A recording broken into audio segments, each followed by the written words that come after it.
Uh,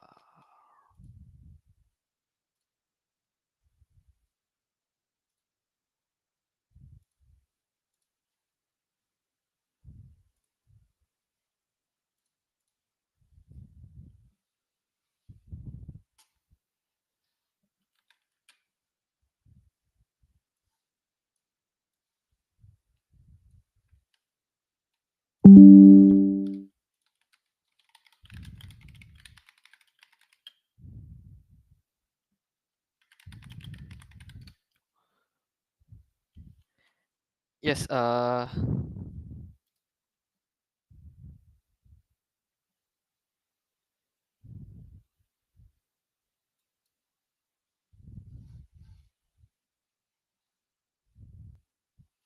Okay. The, what draft do we have here? So we have CC choosing mainly just to deal with the Baxia pick. So this Baxia pick again can be flex, jungle, roam, EXP, but okay now got got a Paquito already, so the EXP lane should be closed already. So this Baxia honestly very hard to say now, but most likely will be put as roam. But because like if you put this Baxia in EXP now, right? In jungle, sorry, he's gonna have a very hard time because there's Chusin and CC to counter him already. So like if someone's gonna suffer, usually the mindset is if someone's gonna suffer, it's my roamer that's gonna suffer. So might be an assassin pick for TNZ somewhere here, but we'll have to see. But this Amon ban is quite interesting. Not really sure what's it for. I mean, technically, it's kind of good against CC, but I think it's more of a PTSD effect from fighting Onyx. Because I don't really. Oh, actually, no, TNZ does play Amon, sorry. Yeah. TNZ and Kyrie are the two people I think that actually practiced Amon. So, okay, this Amon ban kind of makes sense.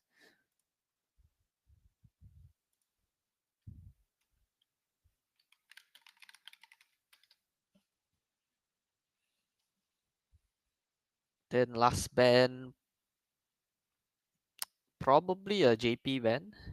Yeah, Badang. So this Badang and Kalia ban, right? It kind of tells me that they want to play an assassin here. So not really 100% sure yet, but most likely it looks like they're setting up for an assassin pick lah. Because if you're gonna play Baxia jungle, right? He's not really scared of Kalia nor Badang lah. So there's not much to be scared of that. So this one most likely they're just gonna take a JP hero. What do they need? They need someone to start the fight if it's JP, or they can pick a support and a Fredrin last pick, of course. But of course, Fredrin kind of looks good here, regardless of the last pick. So maybe just Fredrin for Carl TZ here, or nope, support it is Matilda. So most likely it's gonna be a Fredrin last pick, or Akai is still in the pool too. They'll most likely adjust based on what assassin TNZ decides to play here. So Angela, oh, okay. I guess it's not an assassin then. Then, oh, they're opening up for the Irithel essentially. So this Irithel now can bring sprint. That's what the two bans are for. Okay, but they have a big problem with the early game. It's kind of good Fredrin game. I don't see why not. But Akai works too. So literally any tank jungle can work here. Akai Fredrin mainly. Yeah, they decide to go with the Fredrin. So yeah, why this Fredrin is good, right? It makes first of all the Paquito's life hard. So if the Paquito walks up too far, the Fredrin can just taunt, and most Paquitos in this patch will build mainly damage items, maybe a few defensive items here and there, but it will still be mainly damage. So draft wise, I think TLPH they definitely have a way better draft here. It's easier to execute. For Aurora Gaming, right? They have to try and find something within the first two or three turtles, mainly the first two turtles. Because after the third turtle, right, OHEP should be very strong already. And at that point, I think it'll be very difficult because this Irithel, again, he brought sprint, which is reasonable. But again, if you bring sprint and somehow the Fredrin manages to find you, you're cooked, basically.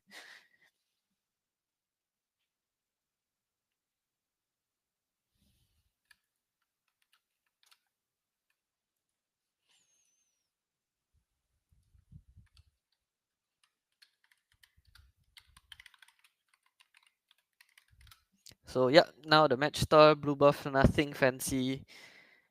Actually, something interesting. The Fredrin has finished the buff faster than the Baxia.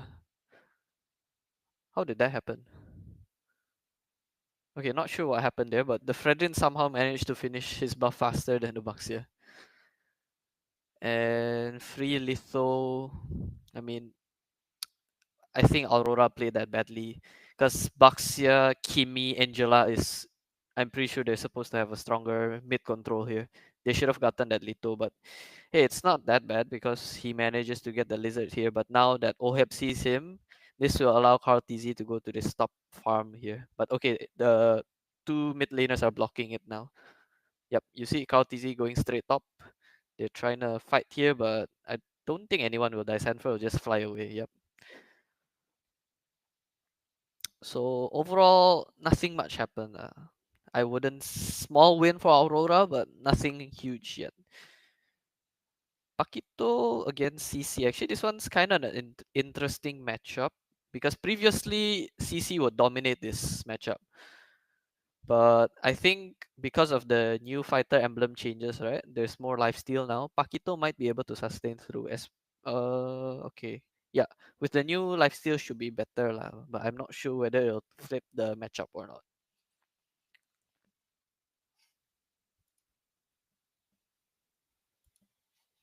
Okay, so yep, as we mentioned earlier, the okay.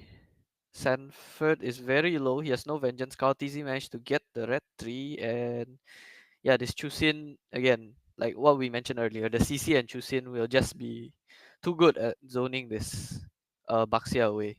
That's why I mentioned like this Baxia might have been better going to the roam position. But okay, there's a small brawl here, and Rosa will be caught and dead. Did the kill? Okay, the only bright side there was that Oheb didn't get the kill nor assist. That was the only bright side, but that was definitely not good. Overestimating his own sustain. But yeah, like now the problem is this Baxia will have a very hard time at turtles, right? And for this Irithel to function, he needs someone to be able to control the fight first, and then the Irithel can jump in with sprint. But okay, hold on, and yeah, very easily baited. You see, TNZ just used his ultimate for Karl TZ just dashing in, and this is an okay matchup, I guess. But it kind of favors the Irithel because he has an Angela, of course. But yeah, the thing is, Irithel needs someone to help him get online. But right now, his team, from the looks of it, is gonna lose the early game. And Paquito again needs time for him to function, and he needs someone to start or set up the fight first. But right now, the trio mid from Aurora Gaming is not providing that setup. So okay, here we go. The Baxia Angela. This is a very strong combo, but yeah, they just get kited. They have a Mathilda, and this Baxia can't really do anything. Everyone just flies away. They at least get Sanji's ultimate out before the turtle, but I don't think it matters that much. I think Angela's ultimate is way more important than the Chusin's ultimate. Sorry.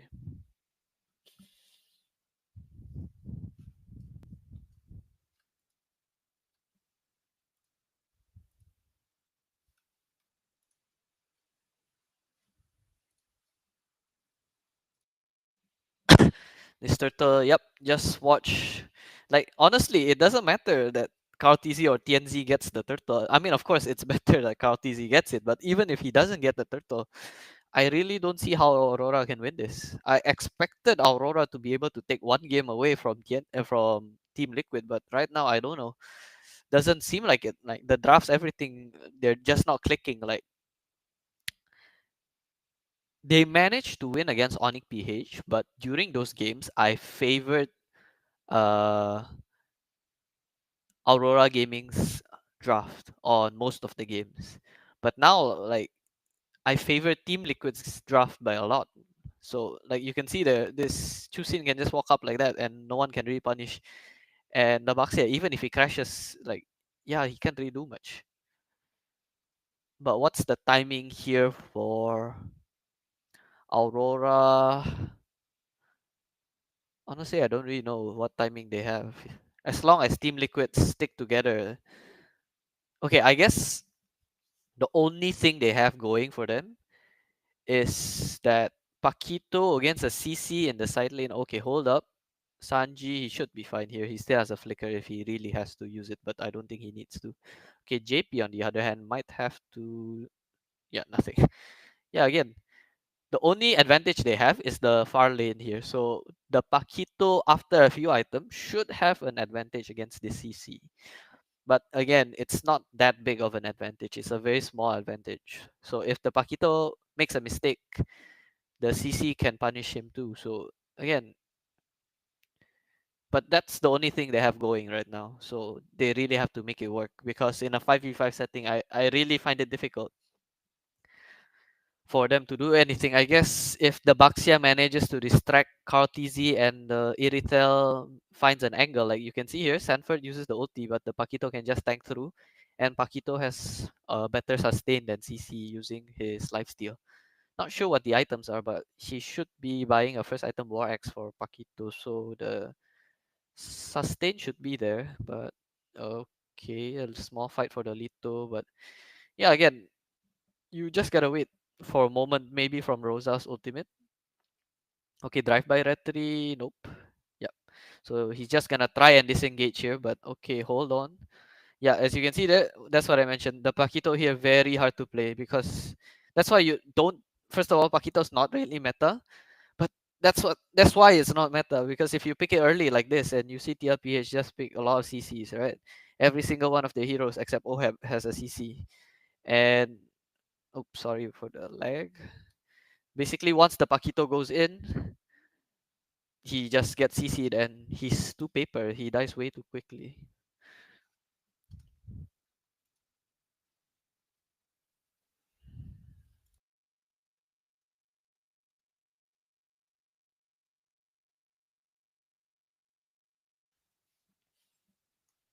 Okay, something wrong with my internet. But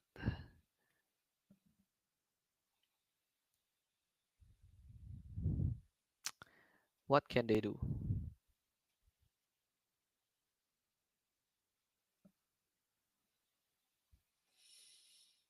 Oh, as a Baxia, if a Fredrin is 2 levels ahead of you, this is very depressing.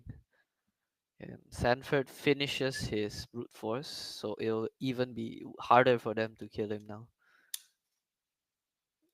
Let me try going live, but it might lag out. Bear with me, guys. Okay. Again, Angela ulti used. Rosa has no ultimate for Sanji's ultimate. I mean, overall, yeah, I think they really just need to work on their draft here. I don't see this working out. Like, as long as TLPH does not make a huge blunder, this should be a free game for them. 2 games in a row getting destroyed. This not good for them, definitely. But again, it's never over until it's over, so you never know.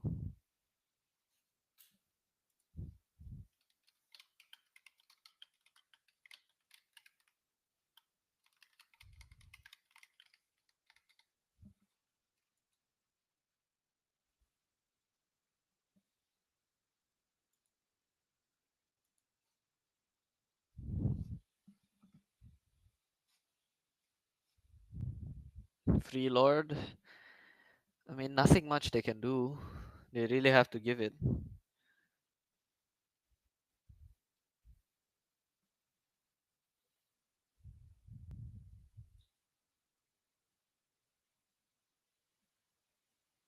This one very hard already lah. I think like this, you just hope TLPH make a mistake and maybe go from there. Like, okay, here's the thing with the Chusin and oh my internet, Chusin and Kimi matchup, right? So Kimi with the OT here, okay, he should not be throwing it at OHEP for fun like that. It has no purpose. So okay, oh, they got linked, but I don't think anyone's dying. Yeah, but okay, the main idea, Kimi Chusin matchup. Kimi can shoot his ultimate at the Chusin. So if the Chusin's at a position where a non-ideal position basically can force out the Chusin's ultimate. So it's kind of worth because when you're especially when you're defending like this, Chusin without the ultimate not as threatening. But again, you have a problem here because there's a Matilda, so he doesn't really have to ultimate because the Matilda can just pull him out. Okay, so wait, I'm gonna lower the quality. If it's too low for you guys, do let me know. I'll try to see what I can do. Okay, but this should like okay. Kaltizi with a 3-man setup and Apex is dead. If they manage to kill one more, the game should be over already. Yep, okay. Game should be over. And double, yep, especially if Sigi Boom dies. Yep, should be one straight push. They could not even get a single kill. This is definitely not good if you're an Aurora fan right now. Yeah, I think they really just gotta work on their draft. Because like based on interviews and everything, they mentioned they have a lot of playstyles, a lot of gameplays. But I don't know. It really seems like they're a one-trick Selena. Like I really don't want to say that, but it really seems like it because ever since the Selena has been banned, they have not been performing. Okay, so what mistakes at the draft did they make? Okay, let's start from the second game. Okay.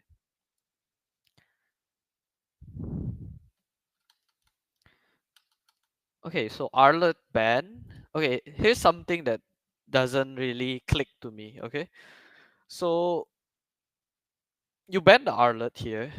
Why do people ban Arlet? I mean, in general, Arlet is just a very good hero right now, but mainly is because you want to play heroes like Lancelot.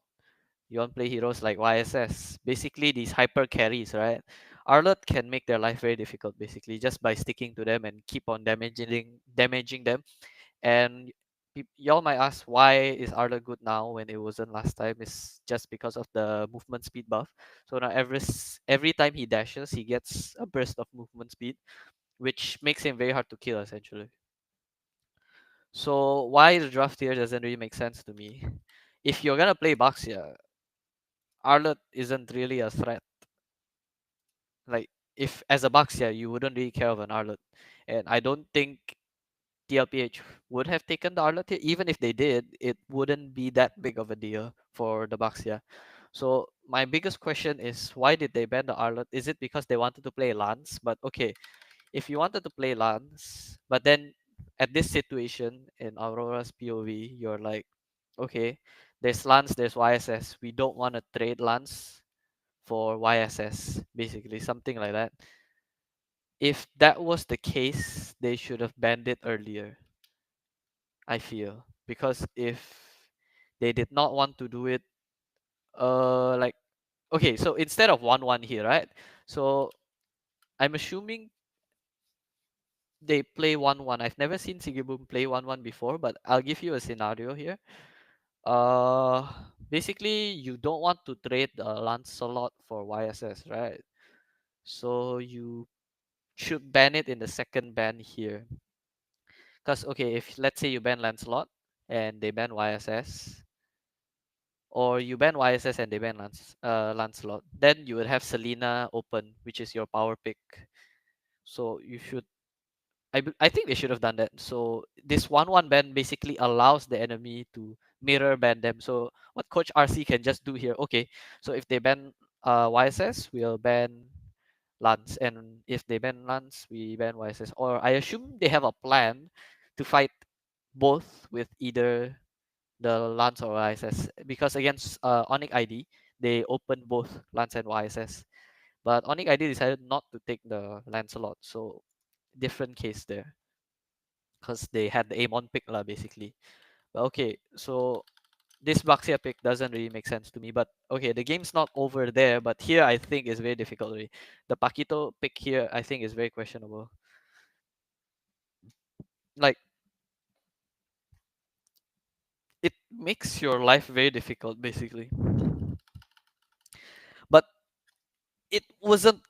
The thing is, like, okay, Aurora had so many chances in this draft to like figure something out, but they couldn't figure it out. So let me explain what I mean by that. So that's why I mentioned they. It looks like they're drafting an assassin, but then again, if you're drafting an assassin, I feel like you really should ban the Fredrin and Akai here, and or Akai. I guess you can fight the Akai if you like to, but the Fredrin really needs to be banned because right now Fredrin counters your Paquito quite hard.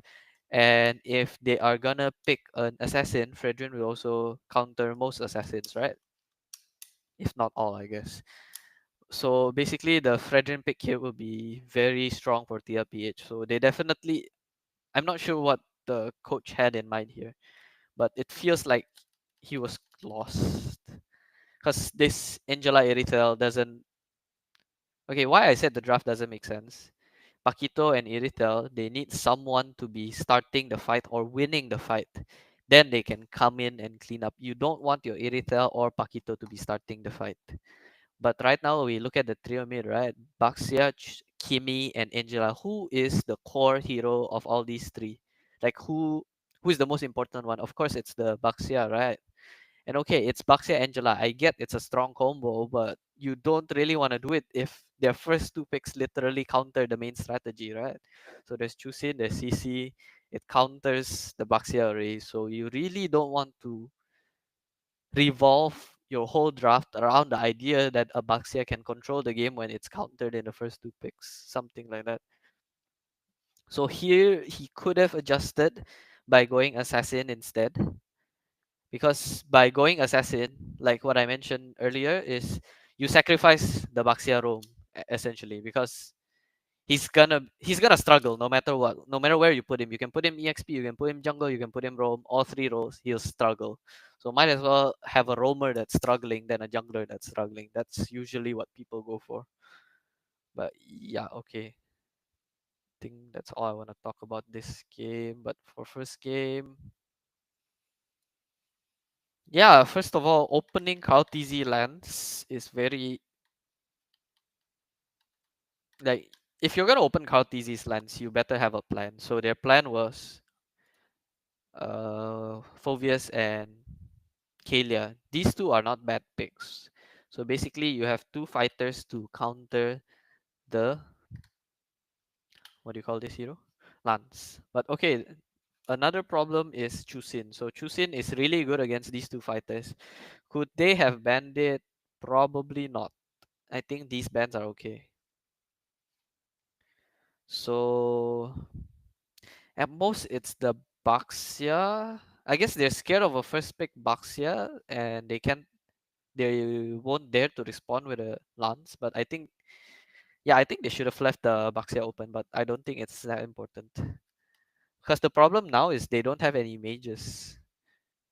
Kimi, I guess it's alright, but actually no, it's not alright. Kimi is not good against Lance.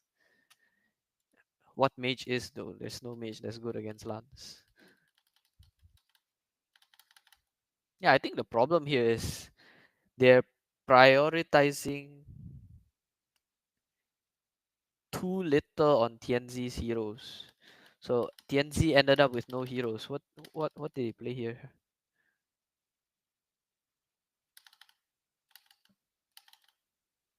Joy. Yeah, not really a good game for Joy. But okay, this draft is actually better than the second game's draft. So this draft is winnable for sure. I wasn't watching the first game, so let me just see what happened real quick. So Sigibom got picked off.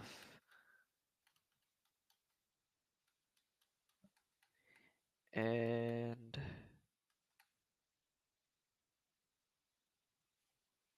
yeah, actually they were doing decently with this game. I guess it comes. Oh yeah, there you go. The Chusin pick just destroys the Phobius. Yeah, this draft is definitely winnable. I think it's just execution. I mean, yeah, TLPH is a very strong team right now. Definitely hard to out execute them. And they draft pretty well too. Not to mention their players can play basically anything. So that you have to put that in mind.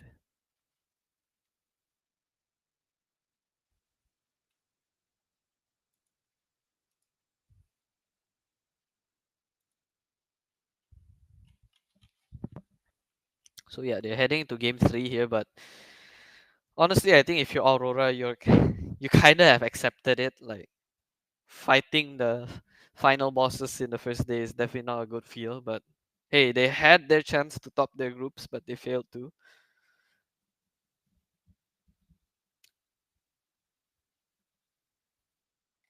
I think it's just a very hard game right now.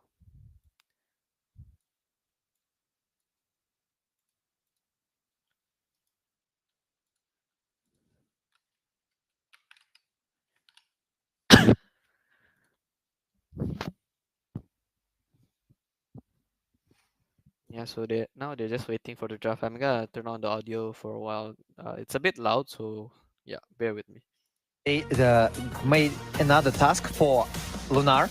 They just said, "Go proxy, go skip the lanes, bro. Do everything you can just to so we can win this trio." And it was actually not the best decision. So maybe they need to adjust and start thinking about not making Tinzy to adapt for the mid lane, but Rosa to adapt for the Tinzy picks. Yep, and now we're jumping straight into draft here. Aurora first pick, Team Liquid second pick. They're already done with the ban. Okay, draft starting. So first pick again. Arlet's open. Baxia's open. Oh yeah. So okay, they adjusted well here.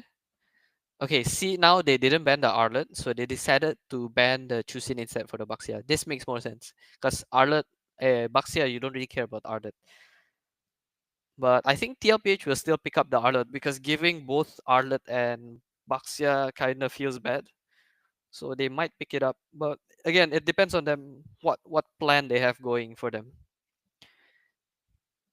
TLPH might TLPH and Onic ID, I think these two teams are the hardest teams to predict when it comes to drafting because they can play anything.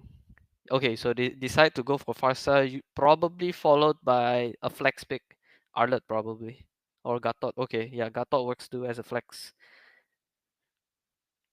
Okay, so yeah, just a small drafting tip, right? When you guys are drafting for like tournaments or ranked games, try not to pick heroes.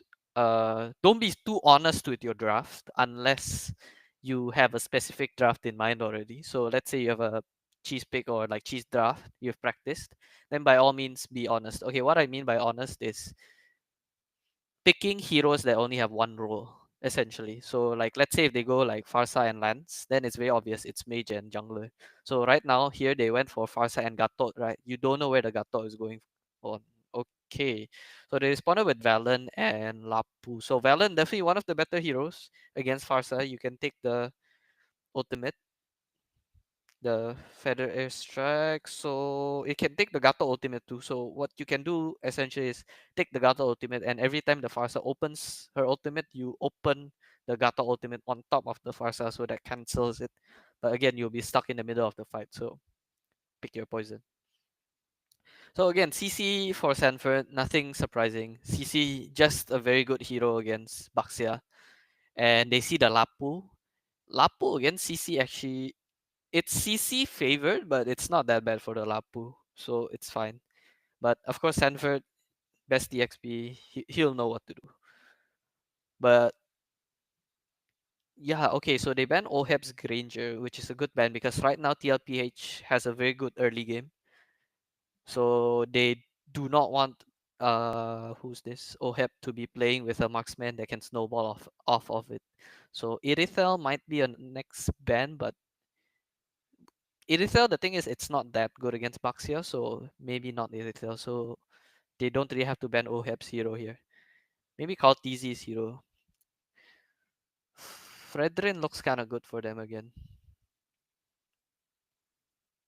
The Fredrin Farsa will just be very annoying.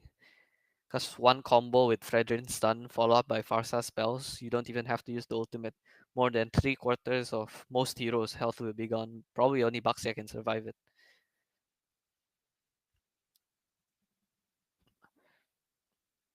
Yeah, but again, it depends on what they're going for and what their idea of a draft is. Okay, so Carl TZ's hero, but not Fredrin. It's the Hayabusa instead, which kind of makes sense. Because as of right now, they don't really have anything to counter the Haya. But again, Haya can't really kill anyone, but maybe they're trying to protect Sigiboom's lane because I think he has been struggling in this series. The first game he got picked off. Second game, second game he couldn't really do much. So like his team needed to win the early game, which they didn't. So it'll be difficult.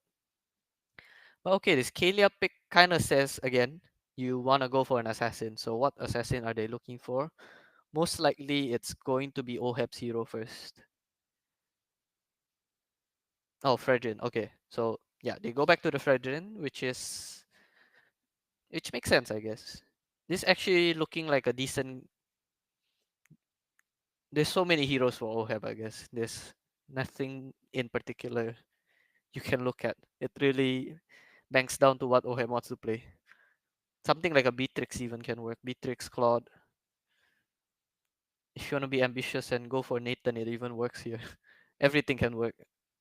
Okay, Mathilda Ixia. Okay, this screams desperation for me.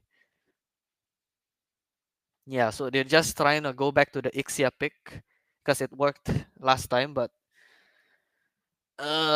this I don't know, it screams desperation to me, but hey, if it can work, go for it. But it's not the worst Ixia game, but it definitely isn't as good as the time they picked it against Onyx PH. Because last time against Onyx PH, they literally had nothing to touch the Ixia. This one, they have a CC, they have a Gato, they have a Farsa. They have reach essentially for the Ixia. So okay, last pick for Oheb will be an Irithel. So okay. Yeah, as I mentioned, the Irithel not really good against Baxia, but it's fine because you already have the CC to hold on to the Baxia essentially. So the CC very good pick right now for this draft because of the Matilda, Lapu, and Baxia. The ulti from the CC essentially prevents the Matilda's S2 if he managed to leash. So this again, I think it's gonna be 3-0. Looks to be a quite a clean game from TLPH. But okay, let's see if Sigiboom can prove us wrong. How can Aurora win this game? I mean,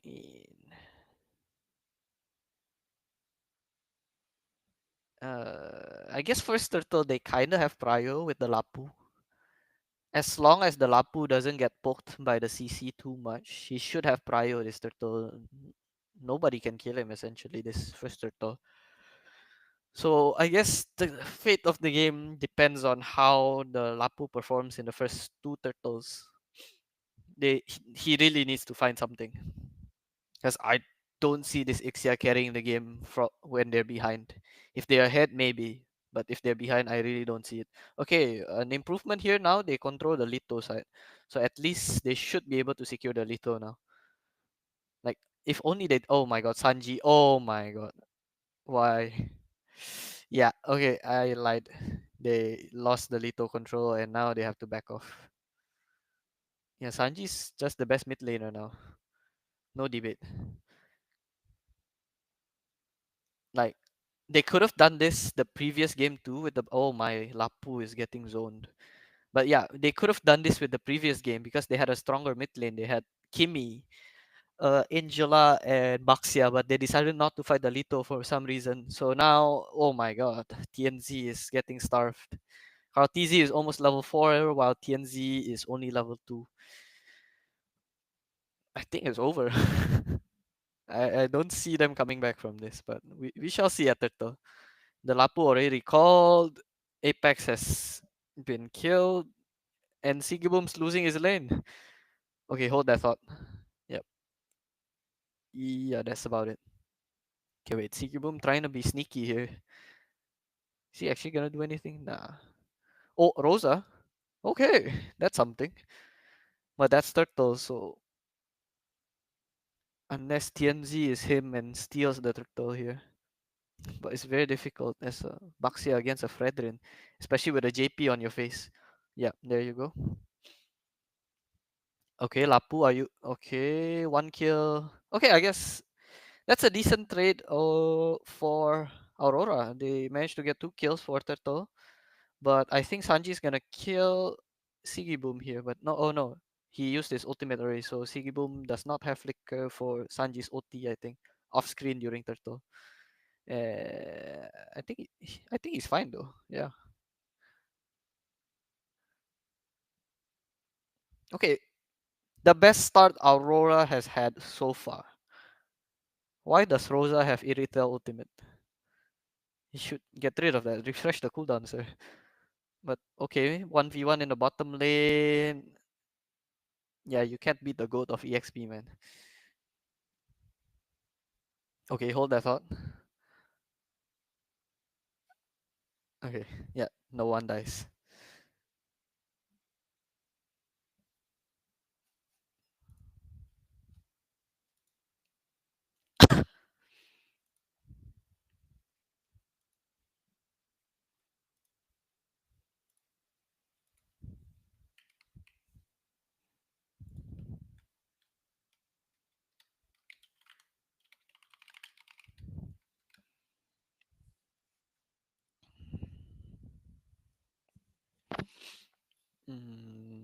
I guess nothing much should be happening until Turtle. Why does Rosa still have Irritel's ultimate? Is this deliberate? Why though? You have 2 dashes. Why would you need a third? Yeah, Lunar is getting really destroyed. I mean, the thing is, like as CC here, you're happy if the Lapu doesn't go to Turtle. If you don't go Turtle, Lapu don't go Turtle, you're happy. Look what he's doing to the Lapu here. Very smart. So what the Lapu should have done was left his lane earlier. It's okay to give CC gold plating. In turn, you can go Turtle. But okay, let's focus on the fight. Okay, Rosa with Irritel's ultimate. I'm not sure what he's trying to achieve with that, but okay, Gatot dies, but yeah, that should be it. Rosa should be dead, I think. Nope, he's fine. Okay, Oheb might die, but no, he's fine. Okay, so somehow Sanford almost dies, but okay. Why is it good for a CC if both you and the Lapu don't go turtle? Because like what I mentioned earlier, Lapu is very strong at turtle fights. Meanwhile, CC, you kind of scale.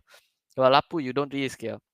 You're very strong at the first 2 turtles, and that's about it. Okay, hold that thought. Oh my god, that is a disgusting combo. But meanwhile, in mid lane, Sanji gets the kill, but okay, he'll be fine. Solo kills Rosa. Insane. But okay, basically, Sanford's job, he has 2 job scopes, essentially. It's either he screens Lunar from turtles, or he screens the Baxia. So what for those of you who don't know, basically screening means you just zone him. You just keep poking him. So why is trading a Lapu good? Because Lapu's early game very strong again, but he falls off. So if he cannot join the first 2 turtles, it's a very big dub for you. So very good gameplay from Sanford there. But again, Lunar, what could he have done there? So what he could have done was while Sanford was clearing the wave, so he didn't want to get poked, right? He didn't want to get poked, so he didn't want to clear the lane. So he waited under his tower. Once the lane shoved, then he walked up. But what he should have done was just left this lane because he had gold plating anyways, or just hide under the tower, like behind the tower, not in front of the tower here. Because okay, let me just give you a small tip. Okay, if you hide under your tower somewhere here, the CC, right? He won't know where you are. So if the CC doesn't know where you are, first of all, he'll tell his team, hey, Lapu is missing. Then he'll be like, oh, I need to join Turtle 2. So I need to go now. So he'll leave his lane. So two things accomplished there. If he leaves the lane, then if you want to push, you can push. But of course, you need to be joining the fight, lah. So by standing in front of Sanford like what he did just now, he's telling Sanford, "Hey, I'm here. You can do whatever you want." So Sanford did good play basically, but that's the problem. Like outside of Southeast Asia, right? For like other regions, these kind of things when they play in their own region does not get punished. That's why they don't know these things. But that's why when they play in international, right? I'm not saying they always get destroyed, but these small things they don't know, but they're really good at team fighting. That's something we can learn from them. But these small laning decisions, they don't really understand, I feel. But okay, let's try to see if I can get back to the live without missing anything big. Okay, let's stop here. Okay, here again, Sanford just poking the Baxia, and the Baxia gets destroyed. And the Lapu is chasing down the Farsa, and Farsa dies. Okay, this Lapu is very big this fight. You look at the amount of impact this Lapu has. He essentially 1v4, killed one person, and held them for very long. Now imagine that Lapu in the previous turtle fight. Okay, I really don't know why Rosa is holding Iritel's ultimate. If someone knows, please tell me. But I really feel like the Farsa ultimate would be much more useful. Okay, Sigiboom looks very dead here. Okay, they at least managed to get one. Oh, I thought it was the marksman, but no, that's a Valen. Oh my god. Yep. Like imagine if he had the Farsa ultimate here. Like imagine. Like I really don't what are you doing, Rosa? Like huh? I don't know. Like imagine if he had the Farsa ulti. He can just open his ulti from here and boom. But okay, let's move on. Okay, this is just a replay, nothing much. Yeah, but I think now it's very difficult because your Lapu has descaled. So this Lapu is not. Oh, I don't like this Lapu's build. I really think he should have a War Axe here somewhere. But oh yeah, this is a very greedy Lapu build, which a lot of players are going for. So they go for Queen Swings and Hunter Strike. But the problem with that is you don't really have much sustain. And okay, later you can try see Oheb hitting the Lapu. I think it should be quite painful. Okay, the Gatot cancel. Okay, finally Rosa took the Feather Ace Strike. And okay, Sanji, oh my, outplays the Lapu. And yeah, no one, I don't think anyone's dying here. Yeah, it will be a big brawl, but I don't think anyone dies. Yeah, no one dies, free mid. They're too low to defend this. But okay, what does Aurora have now? What can they do to come back? If they manage to find Sanji early, they definitely have a chance. So I think that's the win con. Rosa, you really need to stop taking that ulti. Oh my god, Sanford is higher level, is the highest level in the game. Sanford is having the game. Okay, blade armor from the Baxia. So now, right, the Irithel can't really hit the Baxia, but he hasn't been hitting the Baxia at all, so I don't think it matters. Okay, Sanji opens the ulti quite early, pokes Lunar down to half health, but he's a Lapu. I think he should be able to sustain back, but no, he's gonna recall. This should be Lord. If they get the info that Lapu recalled, they will for sure force. But yeah, they're getting zoned by two people. That's insane. Okay. Yeah, they're gonna force and they get it. They want to fight this? I'm not so sure about that. Maybe if Apex hit the ulti on Sanji, they could have fought, but yeah, they should just back now. Just high ground defense and hope TLPH make a mistake because yeah, their win con is gone. So now you really, when you miss your win con like this, you really just gotta hope and hope the opponent makes a mistake.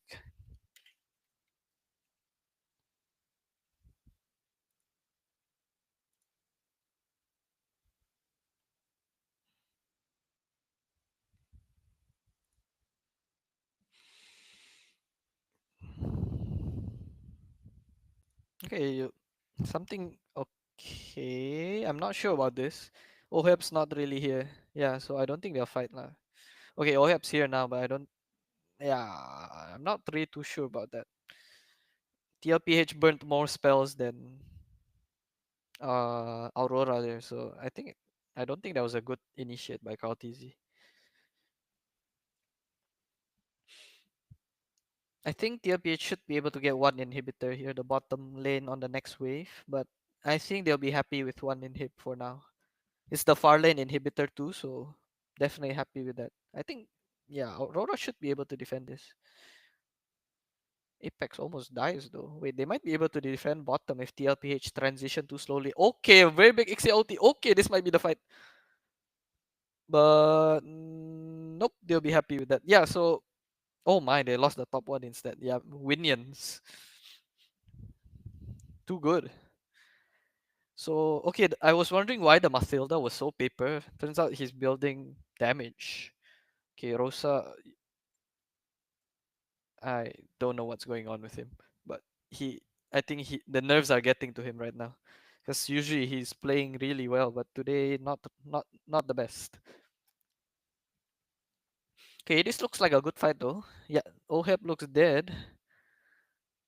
Kartizi should be fine here. I think he can get out. Don't lose your towers. Okay, so I think TLPH are happy with that. Yes, they lost some gold lead because Sanji and Oheb died. Actually, if you look at Oheb's KDA and Sigibum's KDA, right, you would think that Aurora is winning right now. But nope. The problem is just Sanford, his zoning is too big of a menace this game. And they don't really have heroes that can hit Sanford. That's the thing too. Because if Sigibum decides to hit Sanford, right, he's just gonna ulti Sigibum and he'll probably die. So yeah, Sanford, this game definitely a menace. So as Aurora here, you can try forcing a fight, but it's desperation. But I mean, at this point, I think desperation is justified. Okay, so Lapu decides to clear. As Sanford here, you can decide to clear or fight him. He can kill the Lapu here. Or chase him all the way. Okay. So he gives the information, hey, Mathilda Lapu is bottom. So now they'll just buy time for Sanford to come. Because look at the bottom wave. It's huge. So now they have to settle the bottom wave, and while they settle the bottom wave, they should force the Lord here. Yep, they're just gonna give. Yep, they see the marksman bottom, so it's free. Sanford just gonna zone, make sure TNZ doesn't do any fancy retries. Managed to get the leash. This might be a GG fight. Oh my god, that Gato ulti is huge. Oh nope, everyone flickered out. Everyone's very low, but only one has died. Two maybe from Aurora. Oh, can he get the Irithel? Nope. Okay, if he managed to get the Irithel there, that would have been very good. But now it's kind of good for Aurora, I think. Okay, so that's why, right? When you get the Lord as the winning team, you okay, hold that thought. Okay, if you get the Lord as the winning team, you don't want to take fights. That's the okay. I'm not sure what TLP is doing, but they should be Aurora should be able to defend this, but they'll lose all their inhibs. Wait, hold. Wait, why did no one hold the Lord? Oh, the minions. Oh my god. Yeah, I think they lost. Does Sigiboom have ulti? Okay, he does. So enough to zone everyone. Call TZ being a final rate boss, but he will die. Okay. Okay, so just quick recap. Why is it bad to take fights when you get the Lord? Like, okay, this one, Kao TZ decides to go. Okay, the main reason they decided to go here, right, is because they see Sigiboom down here. But the problem is, and JP gets a very huge taunt. This looks very good, right? And boom, Sanji 1 OT hits 4 people. Boom, boom. Okay, the problem is Sanji. Oh, oh my god, Sanji. Okay, he's a human too, guys. He makes mistakes. Yeah, I guess Sanji threw this fight. Yeah, if Sanji didn't die here, this would have been good. Okay, so why is it bad? Because when you die, like you take a look when the Lord reach, you're respawning in 5 seconds, right? But you need to walk all the way back to the enemy base. Meanwhile, as the enemy team, right, when you die, you just respawn and walk out because you're gonna take the fight here, right? So it's good for you. But of course, if they manage to get a good fight, that would have been GG. If I click live and it's over, it'll be funny. Okay.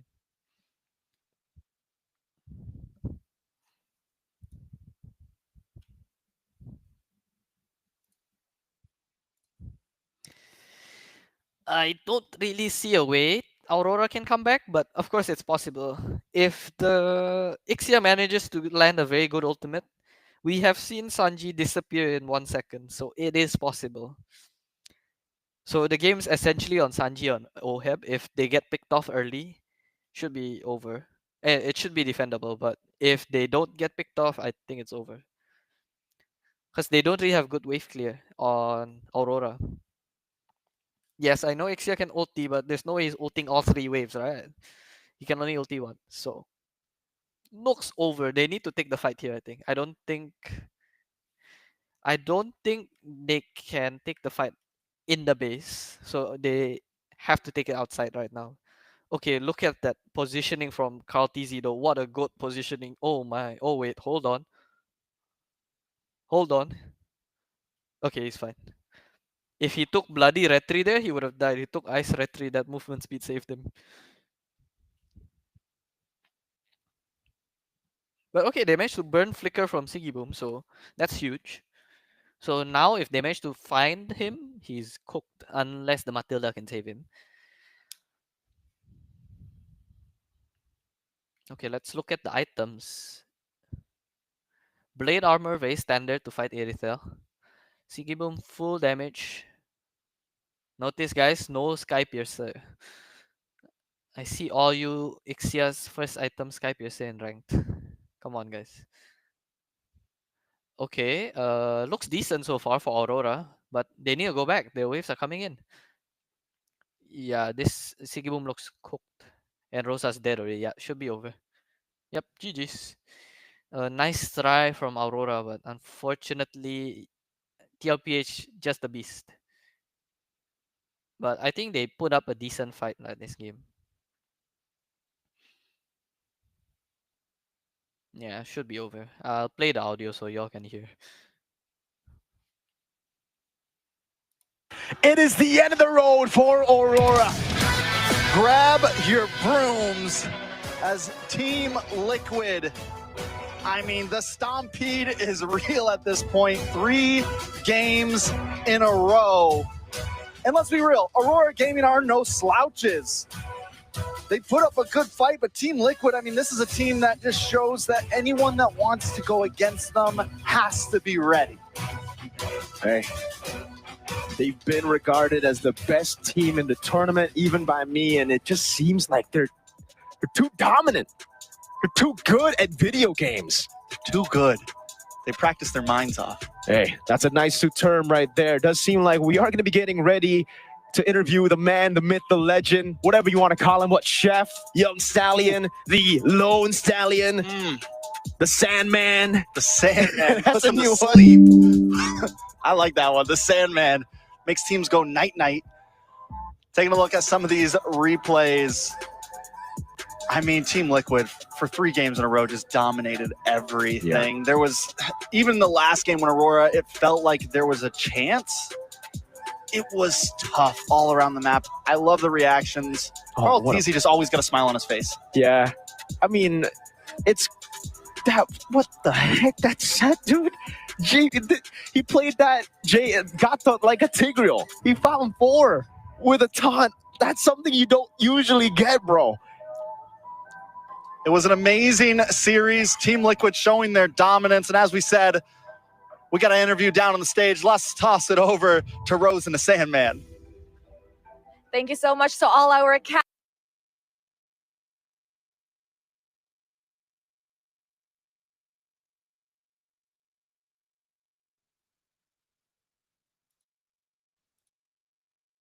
day. But Sanji, after such a complete stampede game, how are you feeling after that win? Do you feel more confident? Mas confident kami ngayon tapos mas nakapaganda kami ng maayos. He said he feels much more confident this time around and they have prepared better. Now, Sanji, let's go back in time a bit, just a tiny bit, okay? The last time you were in MSC, you finished in the 3rd or 4th place, somewhere there. Now, this time around, what is different with Sanji and how are you going to make sure that the outcome will be different? Tingin ko po natuto na po kami dun sa last year and yung mga practice po namin talaga ngayon is todo practice na po talaga, todo bigay na lahat. Oh, todo, hanggang grand finals. Opo. He said that they've actually worked on their mistakes previously. They've done a lot of practices to ensure that whatever they put on the table this time around will push them to the very best. And you know what? Maybe get them a chance at the grand finals. Now, Sanji, for this matchup, I heard that before you mentioned in the mid lane, Rosa is better than you. After this matchup, where do you place yourself? San ka na ngayon? Feel ko panguli pa din. Humble? Humble lang muna ulit. He said he will still place himself at the last. Now, Sanji, since you're already in the semifinals, the next match will decide who you guys will meet in the semifinals, right? Between Onyx Indonesia and Mythic Seal, who do you think will head on over? Tingin ko Onyx Indonesia. Kasi nung nakalaban namin sila, sobrang intense din nun. Tapos sobrang last din talaga nila. He said that he thinks Onyx Indonesia will head on to the semifinals because when they met up in the group stages, he feels like they are quite good and sends an overall a very good match. But you said just now you're still at the last in terms of mid laner. But I heard that you said you're better than Sans. Oheb said that. Oheb said that, nako, Oheb. We're coming for you soon, but is there anything you want to say to Onyx Indo before you guys potentially meet in the semifinals? Good luck and I think tingin ko mananalo kayo dyan sa Mythic Seal. Okay, he said to Onyx ID, good luck, and I think you guys will win your matchup against Mythic Seal. Thank you very much, Sanji. Congratulations on heading on to the semi-finals. And with that, let us show it back to the panel to break down what happened in the Stampede game. Throwing it back. Thank you very much, Rose, as well as Sanji. Again, that was an amazing game, and congratulations being the first semifinalist for. Okay, I think that should be it lah. So just TLDR, I think the biggest problem, I mean, first of all, Aurora's, not Aurora, sorry, TLPH too good, so very hard to fight them. But when you're fighting a team that's better than you, right, you definitely can't be giving away games like this game too. Not sure about this draft. And game 3, honestly, draft-wise, it's alright. It's winnable. But execution. Okay, I just wanna share a bit more on an EXP lane trick for those of you.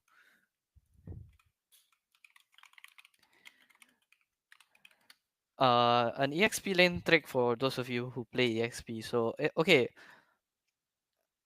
I'm not sure if I hope most of you know this, but I'm assuming okay, maybe it's not so common knowledge if Lunar doesn't know, right? So I'll give everyone the benefit of the doubt. Okay, so here, this was the moment I was talking about. Okay, so turtle spawning 10 seconds, CC and Lapu. So what I mentioned earlier, CC, you don't really care if you make it to the turtle or not when you're fighting a Lapu. So okay, heroes that are fighting enemy heroes that are super strong in turtles, let's say Lapu, Yuzhong. Yeah, I think that's about it. But if you feel like the enemy hero has a bigger impact than you in turtles, this is a trick you can do. So basically, this is what who did this?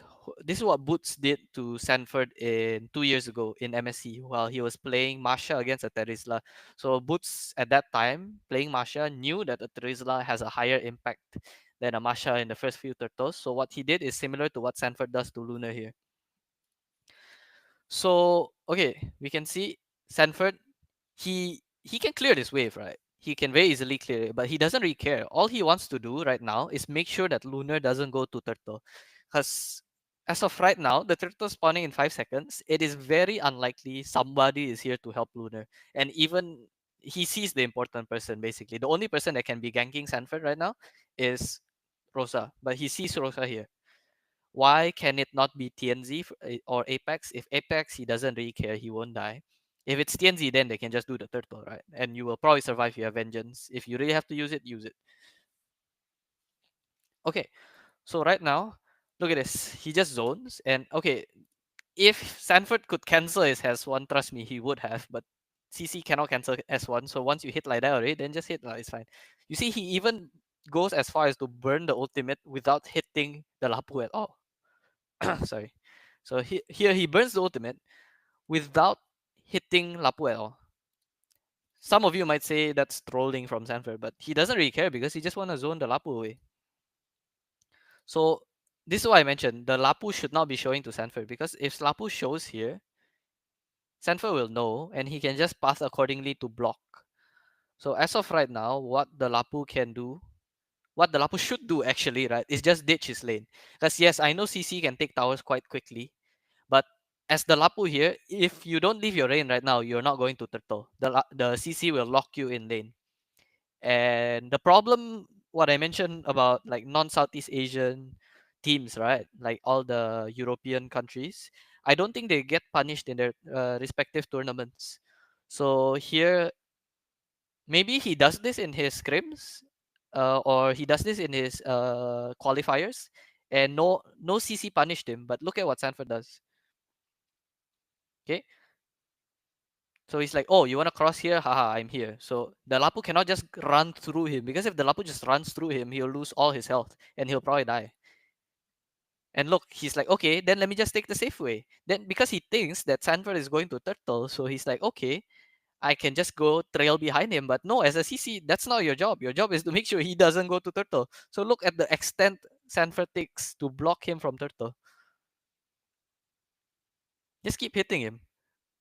Like, okay, now he ults, you gotta run. He almost dies here, but he doesn't die. He just needs to pop vengeance.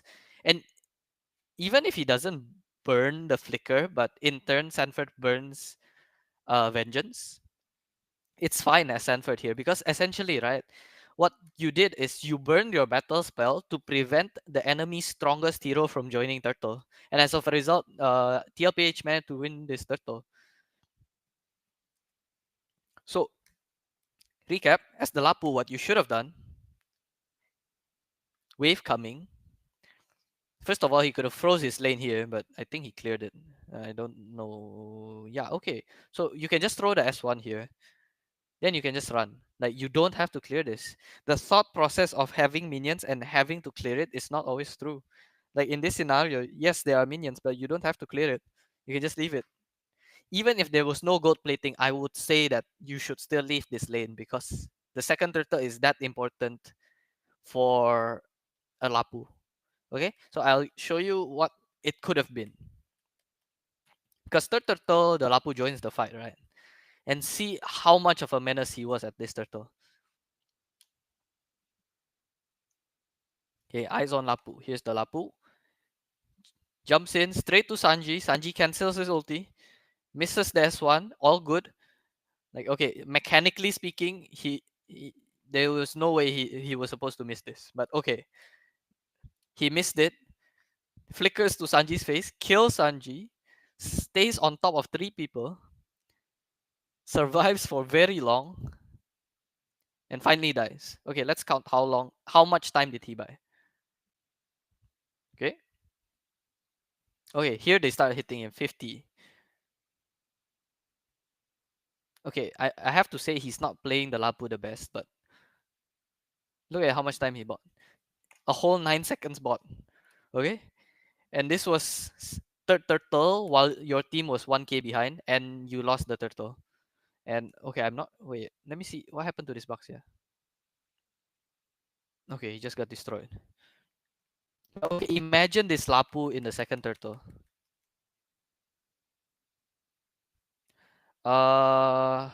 Question from Dominic. What if instead of rotating earlier, he asked for a lane swap with Ixia? That works too, but ideally, in the ideal world, you don't really want to swap lanes as a goat lane because you want the goat cannons too. So ideally, no, but if you really have to, if you're really scared of the CC locking you in lane, then yeah, lane swapping is still better than you not making it to turtle. But ideally, the goat lane would want to stay in the goat lane just for the goat cannon and goat crab and all those things, because the goat can add up. But Okay, like let's just take a look at this. Okay, another problem is also Rosa. I'm not sure what happened, or is it some?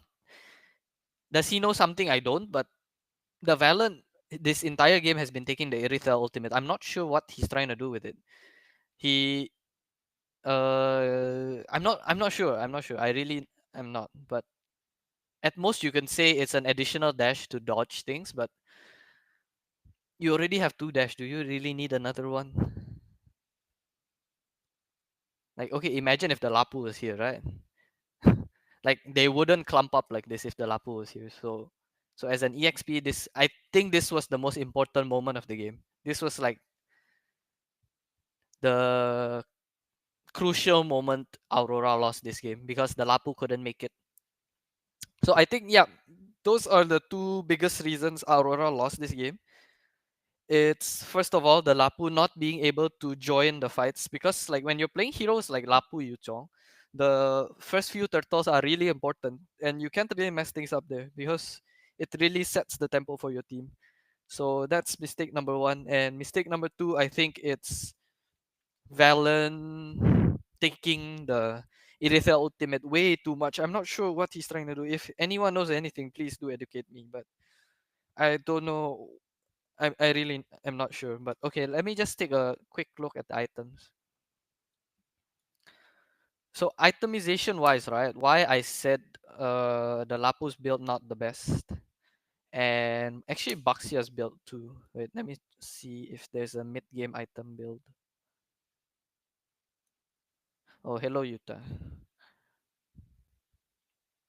Okay. Oops. Wait, this is not mid game. But okay, when you're playing Baxia jungle, the defense items for the CC is really important. So I'm not sure if he bought this early on or not, but he should have bought it quite early.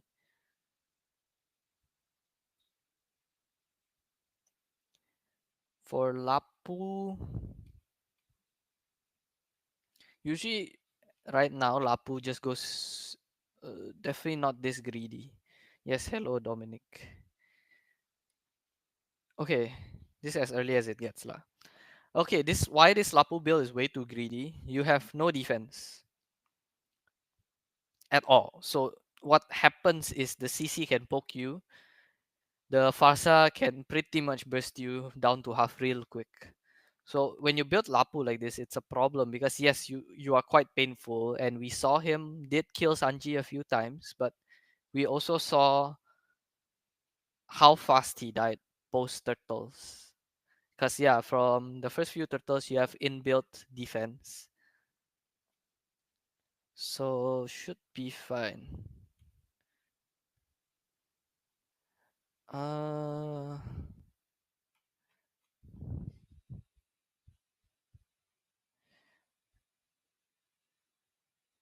yeah, nothing much.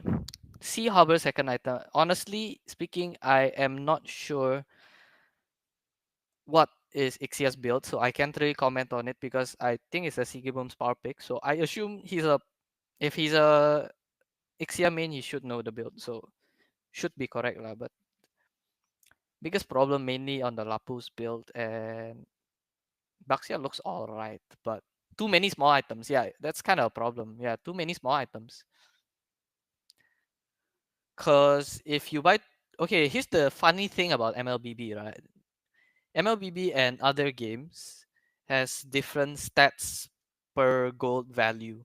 So in other games, the small items are worth more than the big items. But only in MLBB are the big items worth more than the small items. So you want to complete items as soon as you can. I mean, there are scenarios where buying small fragments of items are good, but in this scenario, not like this lah. Because you don't get the benefit from the full build essentially. And yeah, that's pretty much it. Yeah, the two main reasons, Lapu not making it to Turtle, and honestly the Ixia pick was kind of good here, but not the best.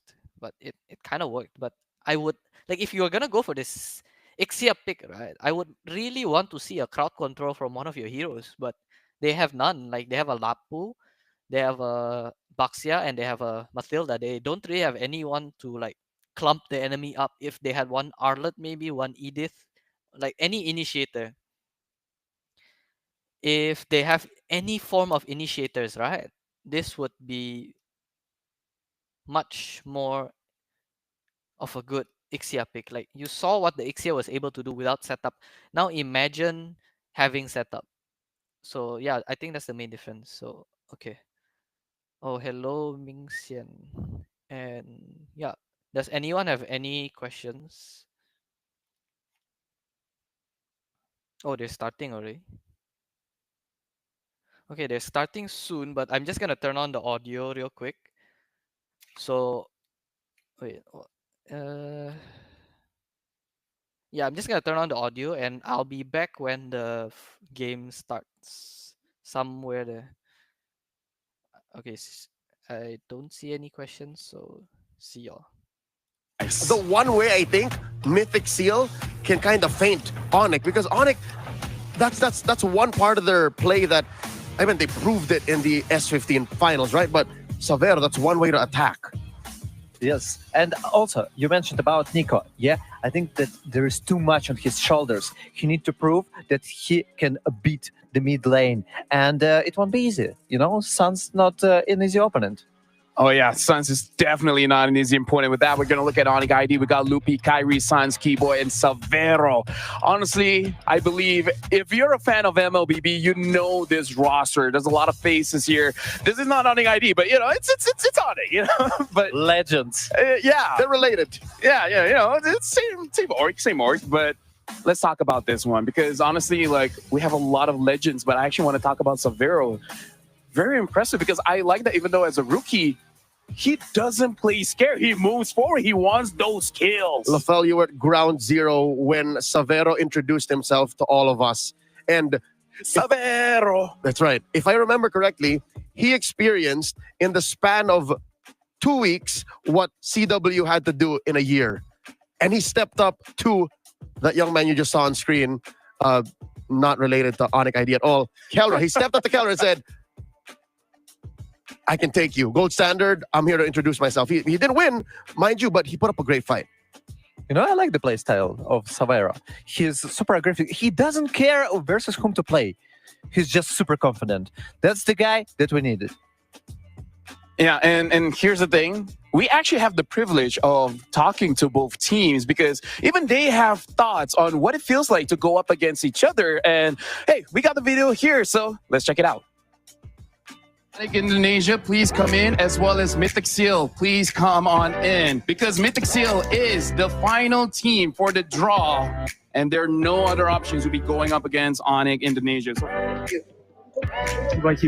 So Mythic Seal, okay, do you like this matchup?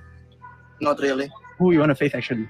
I hope for TLPH for sure. The second one, maybe Team Spirit or Mythic Seal. The last one, LQ, because I want duo Indonesian country go to final. Ken.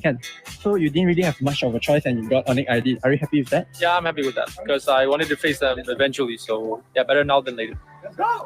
1, 2, 3, right team, right front, lead them up! Ready? Can I get out a little bit here? Sure, bro. Let's get guys. See you next tournament. See you.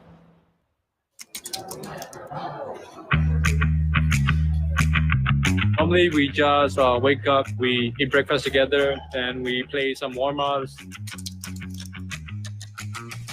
After that, we get ready for our scrims and we do discussions. Goes on until like maybe 10 p.m. Then after that, we all go to bed.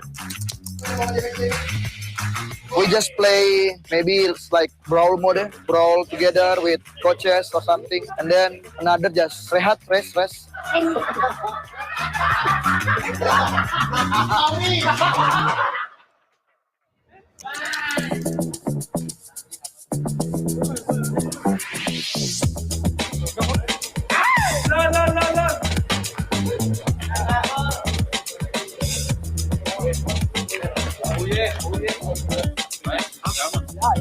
Oh yeah.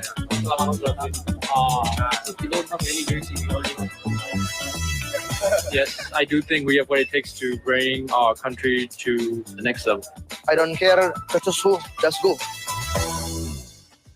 In case you guys didn't understand Bahasa, that's the good thing that I'm here. Honestly, looking at the video, we can see two different styles here where Mythic Seal, they really utilize their time, making sure that they're doing a lot of scrims daily to make sure that they're ready going up against Onyx Indonesia. And then Keyboy even said, like, hey, we had some brawl games. It's not that they don't practice, but it looks like they have that experience to know you got to cool down as well. You can't overheat. Yeah, they have been a team much longer than Mythic Seal.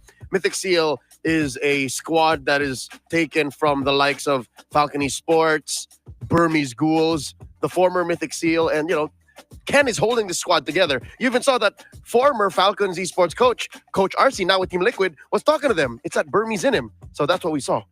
The Mythic Seal, it's cooked delicious meal that was prepared, and it really depends on their performance, but still they already are legends for me because they went to top 8, and Leo was one of the people who predicted it. Actually, I saw Mythic.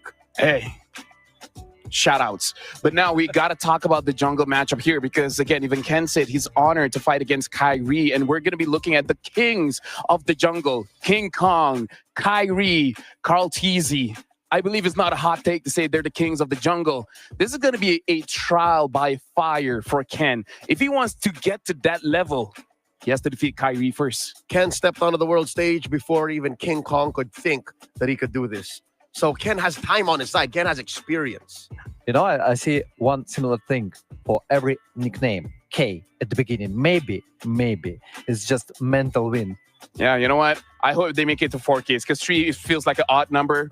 You got a 2 or 4 seems pretty good, Yeah, better than 3. Better than three for sure. But definitely looking at the lineup here, looking at the playstyle of Ken, I'm sure he can play those utilities, but he really loves the damage dealers. Like even in their own grand finals, he basically used Joy all the time. Beating SRGOG, he used the Lance a lot. So I hope that is going to be an assassin going up, assassin battle. Yeah, I first met Ken about 3 years ago, and he did debut with a Lancelot, very specific kind of Lancelot, mind you. Much similar to the Lancelot we see now. Yeah. But this time it's a bruiser Lancelot. So yeah, the meta is cooked up and served very well to the Candyman. Yeah, it shifted well for the Burmese Python. These are all old nicknames that I pitched to him 3 years ago. He approved none of them. Yeah, I should remember that. So we talked a lot about Mythic Seals. What are your takes on Onyx ID? Do you feel like they should be confident taking up against Mythic Seal? Oh, definitely. Okay, they lost in the group stage to 1 versus the Onyx. Oh, sorry, Onyx versus the Team Liquid. Yes, but still, we saw the power spike of the Team Liquid. You saw their performance, and I don't know what can stop them. And still, they are pretty good at it. And we saw the tier list. The power of the guys is S tier, and we all understand it. It will be really a hard and tough match for the Mythic Seal. And here's the thing, it's crazy to think both S tiers are in one bracket. Yes. So even if Onyx ID makes it through, only one of them can actually go to the grand finals. And Onyx ID is pretty interesting as well. I kind of feel like it's going to be pretty difficult to draft against them because Kyrie even has the Amon, and then Sun's like, oh, well, not a lot of good picks. I'm going to pick up the Kadita. I put my more than just guess coins on the line, my credibility. I predicted already. The internet knows that I think Onyx is going to win this. But imagine a world where Mythic Seal wins. That's an interesting world to live in for sure. Actually, they already won SRGOG, okay? Yeah, the previous champions of from Malaysia, the winners of MSC 2024, and now they're facing versus the guys who is also one of the leaders here. I kind of feel like one of the reasons why a lot of teams are able to pull off this upset is because the versatility of MSC at EWC, because this is one of the metas that there's a lot of heroes that can be used compared to before. In the previous MSC, 94 games played, but only 82 unique heroes picked. This time, 84 games played and already 86, and we still have more games to be played. I reckon that puts it at about 22 to 25% more open a metagame. Yeah. And you know what? At this point, we have a lot to talk about. But right now, looking over into the stage, looks like both teams are ready. So let's introduce both of them onto the stage. Thank you very much, Jensen. Yes, we are back again on the MSC stage here at the Amazon Arena.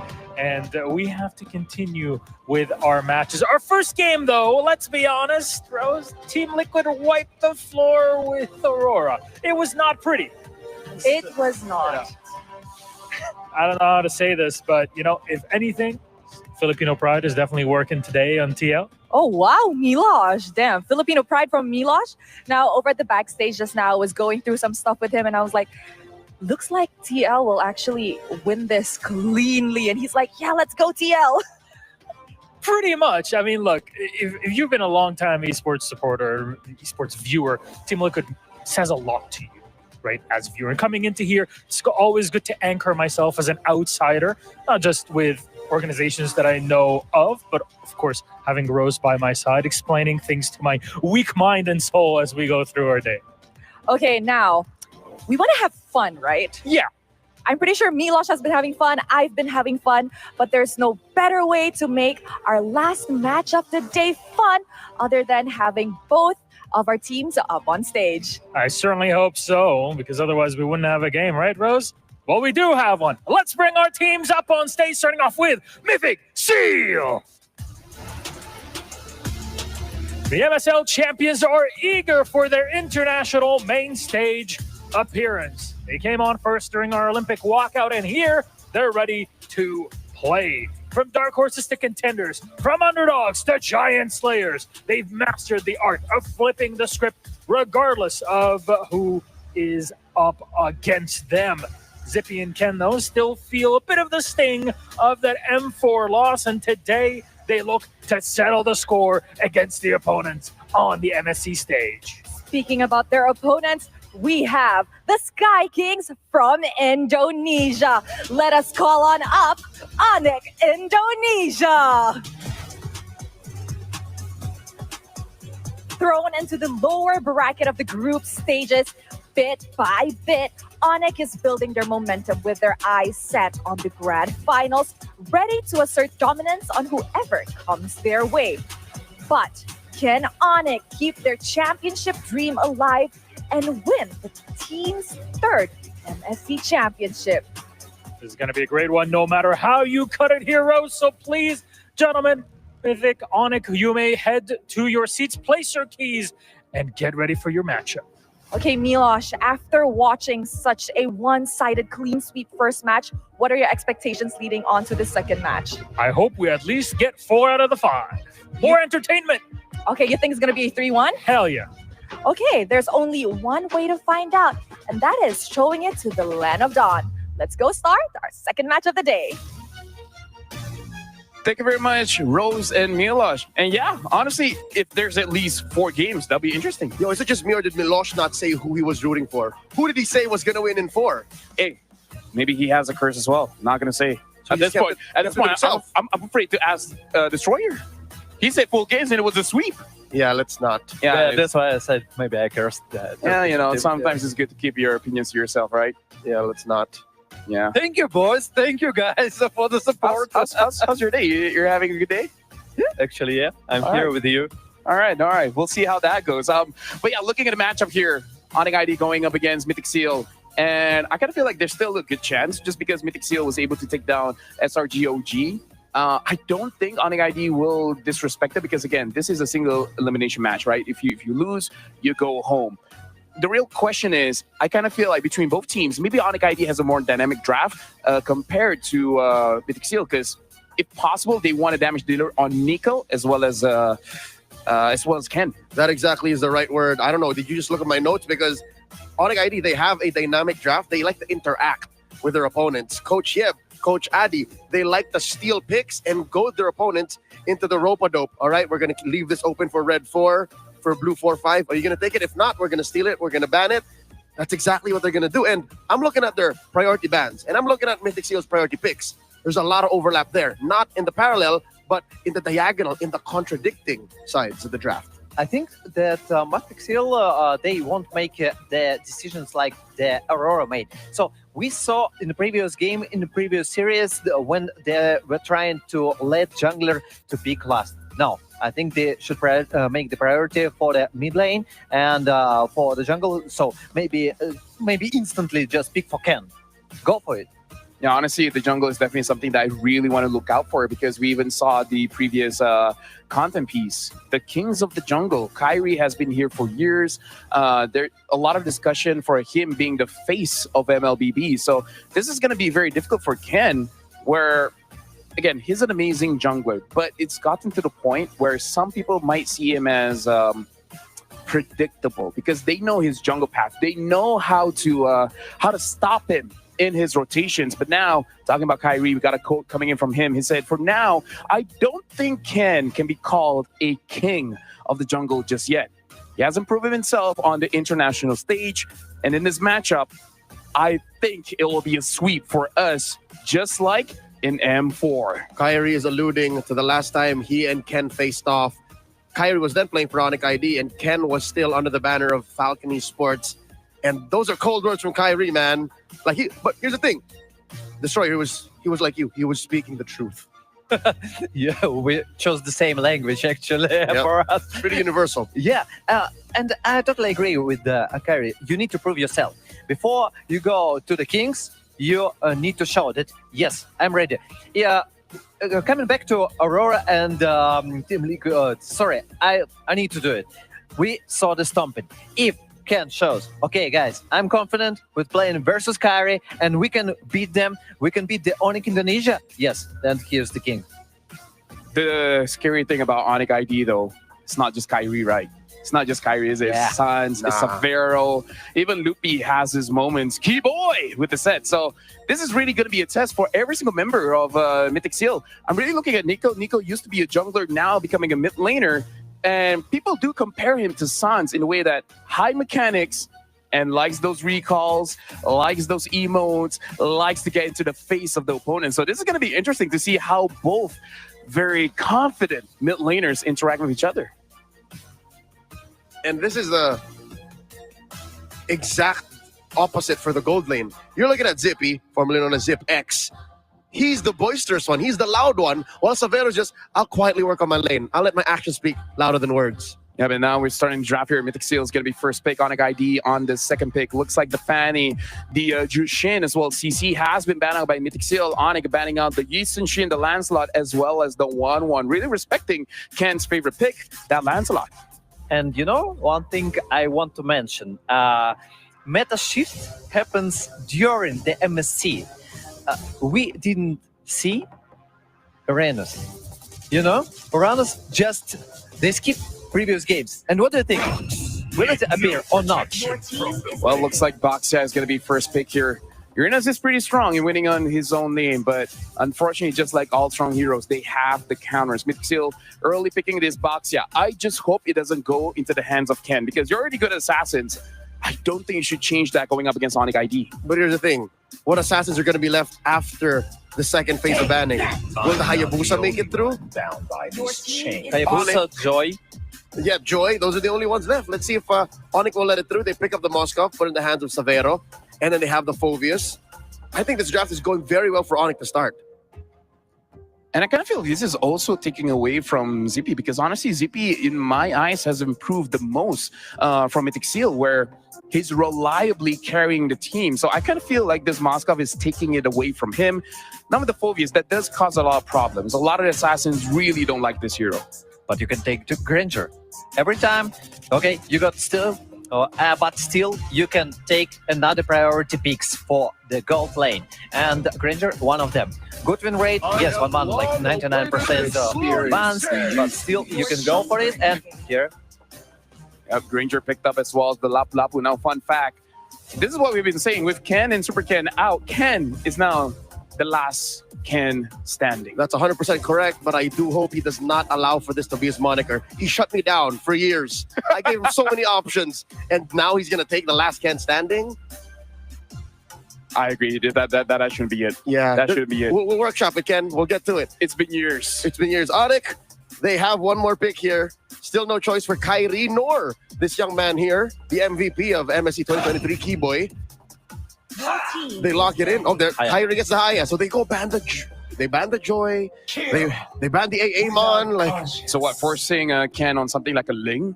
Maybe they just forcing him to play Or even Baxia. Odin. Yeah, or force him to play the Baxia, yeah.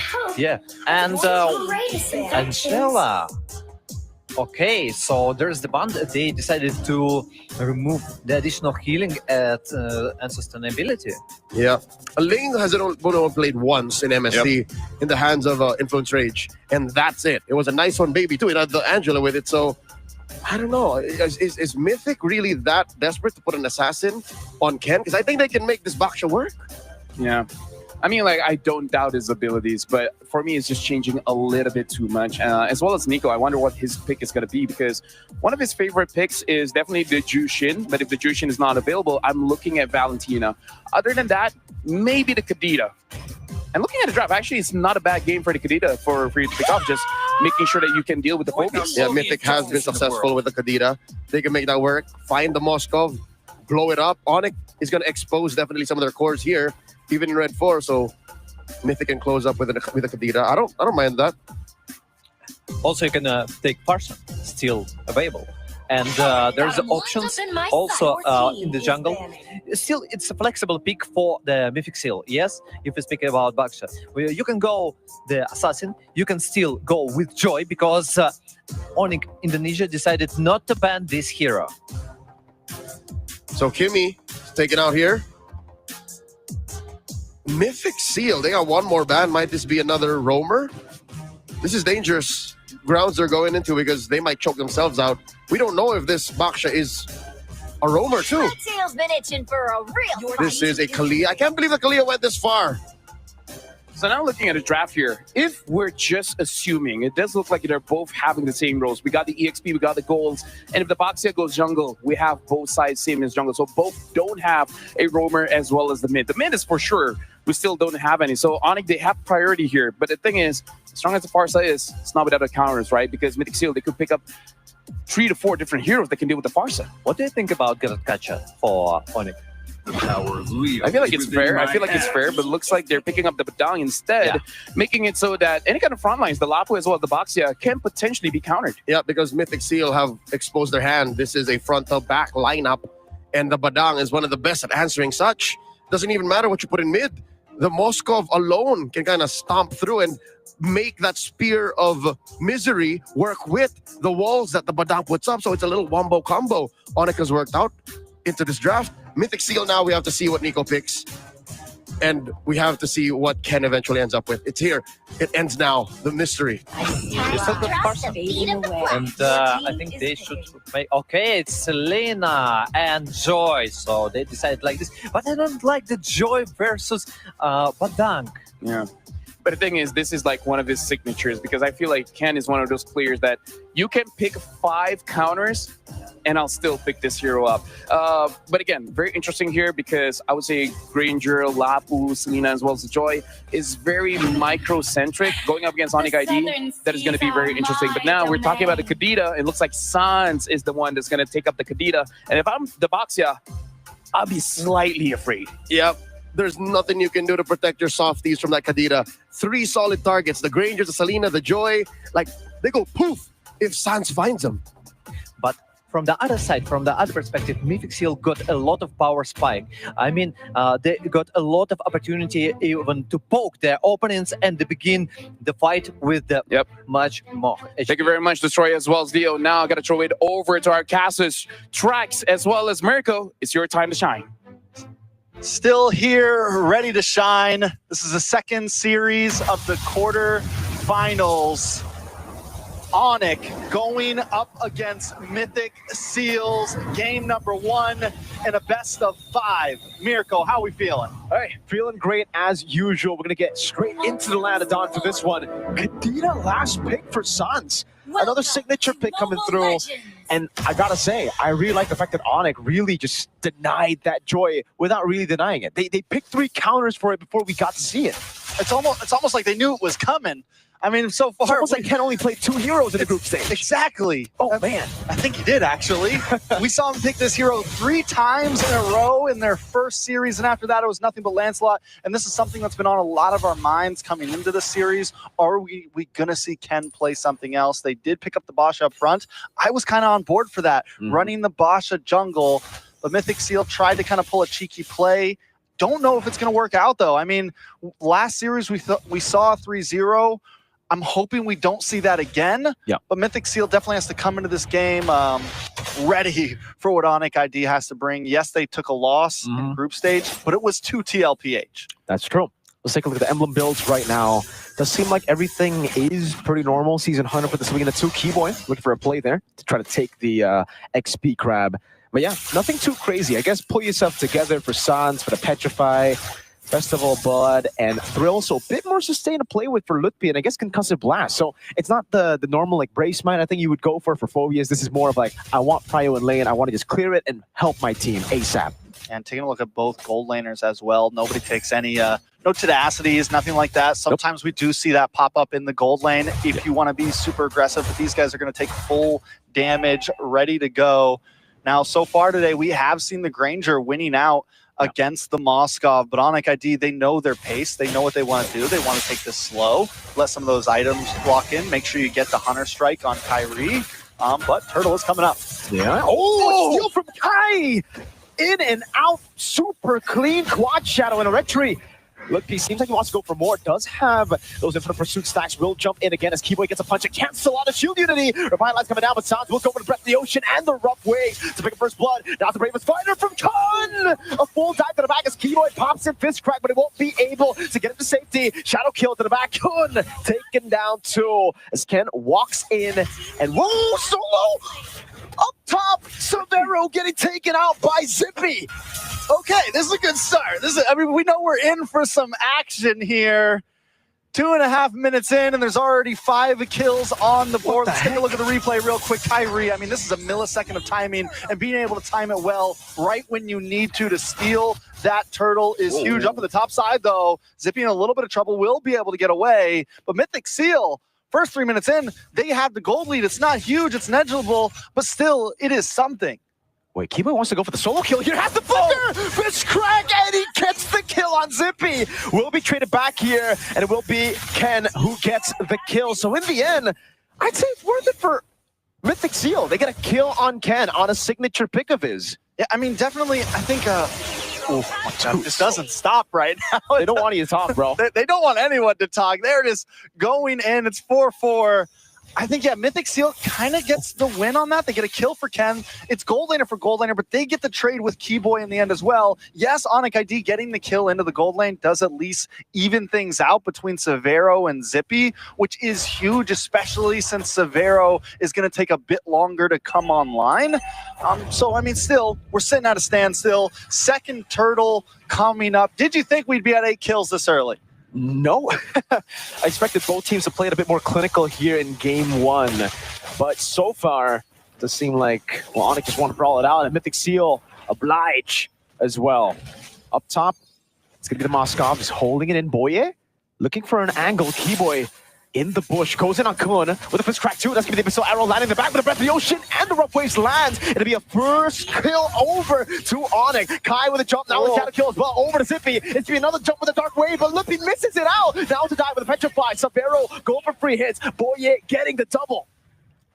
Man, I mean, at this point, Mythic Seal able to land some of those stuns, and even when the Rough Waves comes in, even when the Petrifies come in, still not enough. Kyrie maybe getting a too aggressive in that. Instead of doing the, I'm going to just wait for Turtle, I'm going to just be patient. They kind of fully committed there, and Mythic Seal seems to want that this early on in the game.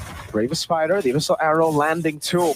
Free neutral objective. Zippy gets it. Don't know if that was planned, but it is still a neutral objective to Mythic Seal. As Onic will try to go for the trade, and I think should be able to get it. Severo in the bottom lane free. He has to be careful, though. He doesn't know where anyone is on the map, so he decides to just play it safe.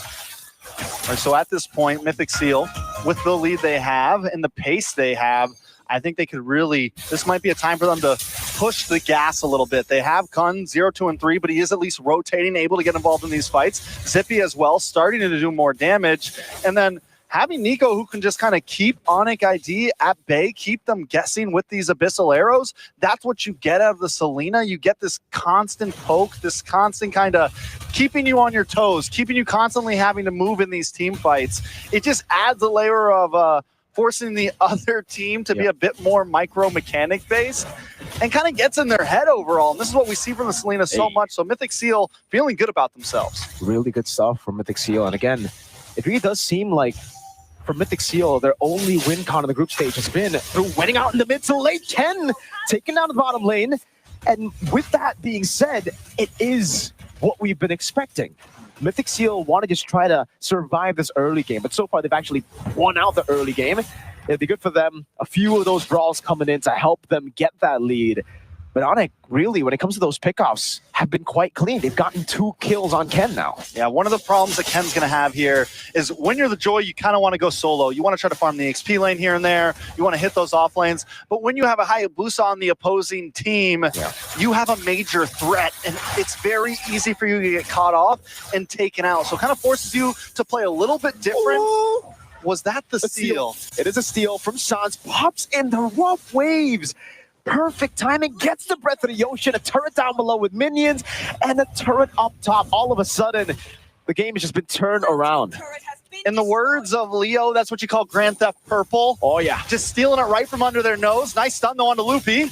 Loopy still has a Dark Wave. Actually, he already used it to Kun, so he has it for the pursuit. Just decides to go in. That's a miscrack, but it's only out to Boyez. Nico dismantles Keyboy. That was a bit too easy for Mythic Seal to get a pick. It'd be traded with a turret up top, but it seems it's Onic who's playing the mid to late game. They're just trading for a better tomorrow. I mean, they know their time span here. I think they're very okay with that. And taking that tower up top, knowing a lot of damage. Kun goes down. Kyrie able to pick up another kill. Right in time for Sans to pick up the Lightning Truncheon as well. Onic ID is getting closer to when they can really push the gas.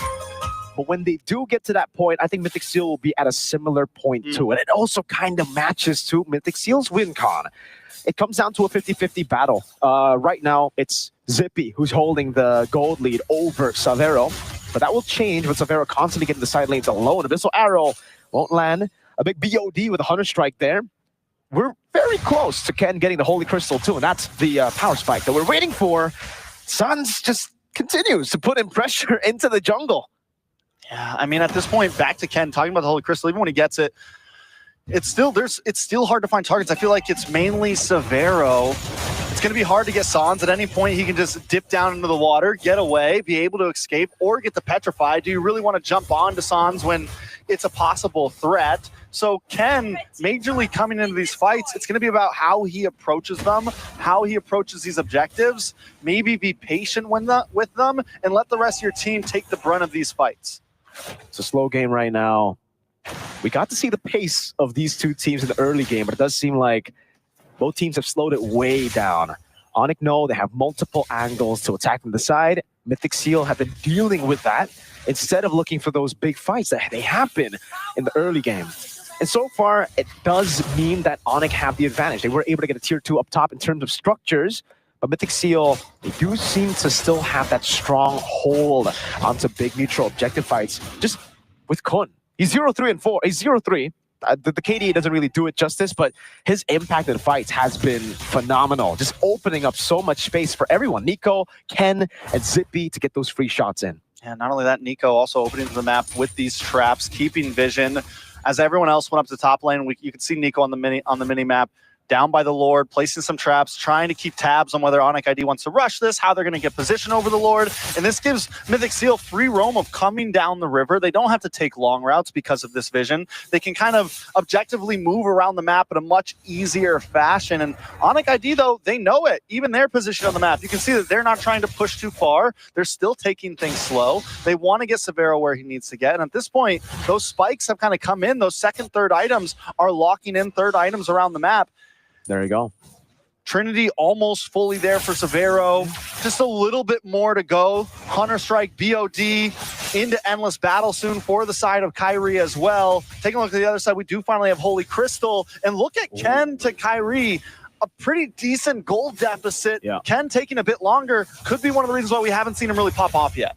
Good cancel on the shield unity with the breath of the ocean. Abyssal arrow lands. No follow-up just yet. SOD gonna be thrown in. Keyboy jumps in the back and a combo. Look, he gets a dark wave. They collapse off of a Keyboy engage. And even with the Bravest Fighter, can immune CC, but he cannot immune damage. Onyx take a big team fight win. The timing of all of that, along with the SOD, Onyx ID just showed that, yes, you've got good micro, but ours might just be better. Everyone knowing exactly when they needed to do it. Look at the SOD come down. I mean, connects and just perfect timing with the fist crack. With everything, Trex, with everything. The dark wave, the SOD landing, Kai zoning them in the back too. And now, never mind. I thought it will be a shield unity over to him. But yeah, that was perfect. Chef's kiss right there. Chef's kiss for the engage. Beautifully done. Onyx IG now on the aggressive with the Lord coming down the top side. Mythic Seal, I think they definitely can defend this. Shouldn't be a problem unless they make some sort of huge mistake. Gold still not completely out of range to even win a team fight, I feel like, for them. Zippy has done well this game. Ken, like we saw, has gotten the Holy Crystal. Let's see how it plays out. Lord up top gonna be charging down. That's a base turret. Targeted down. Ken caught in the tough spot. Petrify lands. But he's able to evade from it. Abyssal arrow now. Kun dealing a whole lot of damage. Safaro taken out by Kun as Boye looks for to engage into the back line. Now Lippy all alone, isolated from the team. Ken with electrifying beat. Sans torn down by Boye. Sky walks and stays in the bush, puts on some damage, and will decide to back away.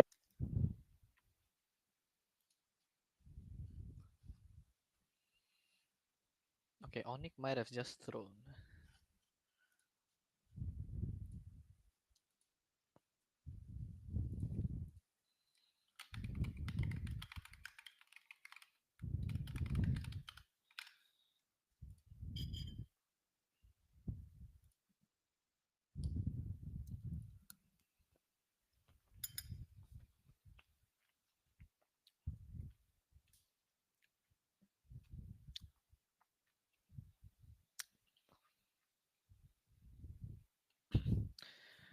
Onyx bringing 0 purifies is interesting, to say the least. But okay lah, makes sense also. Got Lapu, enjoy.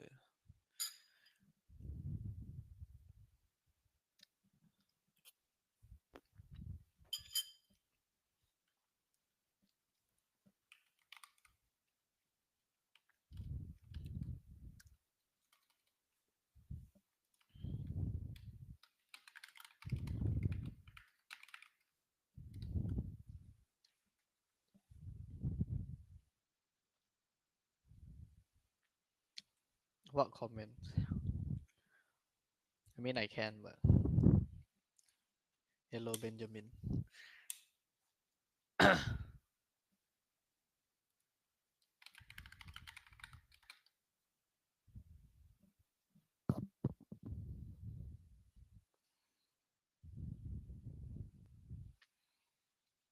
Wow, the Haya is going crazy. Wow, Kyrie Haya really cannot. Too strong already. Wow, SOD miss. Should be end though. I don't think they can defend anymore. Yeah, it's over. 1-0. Okay, let's revisit the draft. I missed the draft.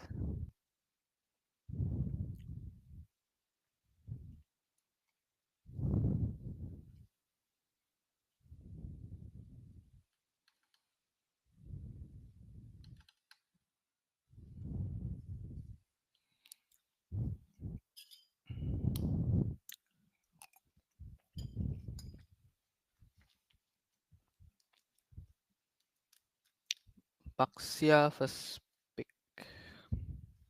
Okay, so I think they kind of copied TLPH here. So they banned the CC and Chusin because they saw TLPH open with CC Chusin against Baxia, right? So okay, makes sense. Then Fovius Moskov.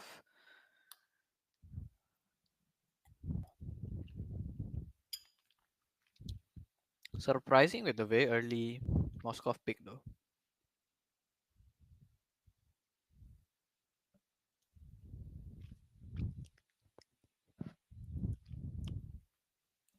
Granger and Lapu. Okay, I mean draft wise looks okay for both teams lah. Nothing special.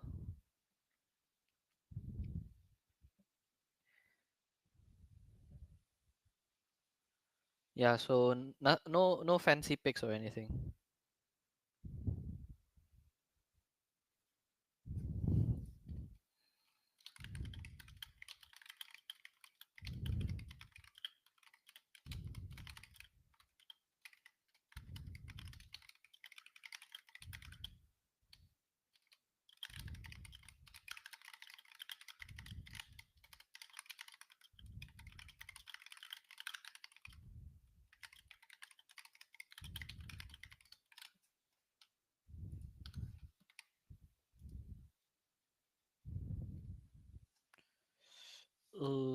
Badang very late.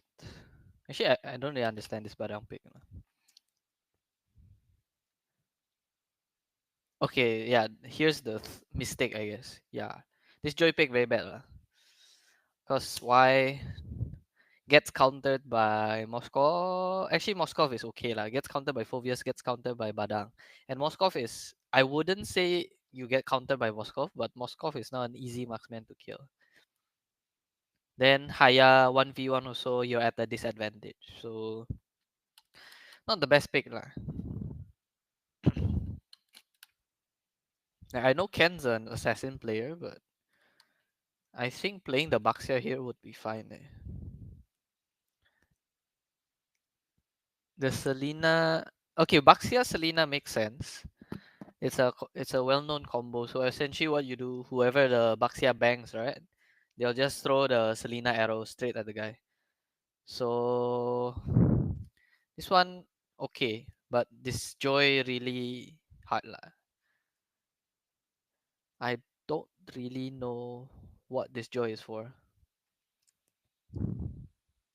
I guess it's just a comfort pick, but I don't like it here. Even something like a Fredrin would be better here, but Fredrin also kind of sus against Padang and Phobius. Very hard to move like, against those two, but I think Bobs, you just gotta deal with it. You probably can go the brute force build and tough boots, so very difficult for them to chain CC you. Then you just play around the Selena damage. Because you can imagine Baxia crash into the Fredrin taunt and then into the Selena. That one quite toxic lah. Then if the okay, they didn't see the Kadita yet. So they only saw Moskov. So if the Moskov tries to back up, the Lapu can always come in. So yeah, I don't like this Joy pick. Basically a lot of things can work. Is Lance open? Nope, Lance is banned. If they play Baxia jungle, Kalia is banned. Oh, they took the Badang here for counter pick. I think they don't want Mythic Seal to play Badang here. Okay, makes sense.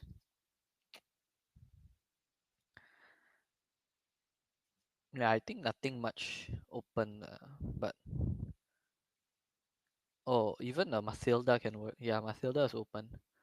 So Matilda, Baxia, Selena. That one quite a toxic combo, basically. You can run around the map, then the Baxia hit anyone, follow up with the Selena arrow. Pretty much an instant kill on everyone except Phobius. So yeah. Basically this Joy pick was the problem. I didn't really watch the gameplay, but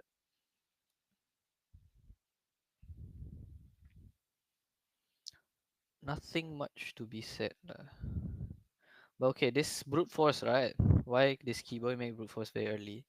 I think it's mainly to counter the Selena also because got the NTCC, right? So you combine with tough boots, the Selena arrow, he wouldn't dare to go in as much basically because if he tries to go in and the CC gets broken, right? Because got two anti-CC items, he can chain stun the Selena if he's still inside. So the Selena should be less likely to go in.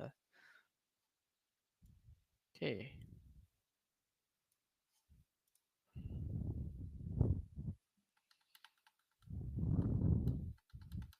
What the? Actually, it looks like Mythic Seals were winning quite a lot because you see the stat wise they're doing quite well.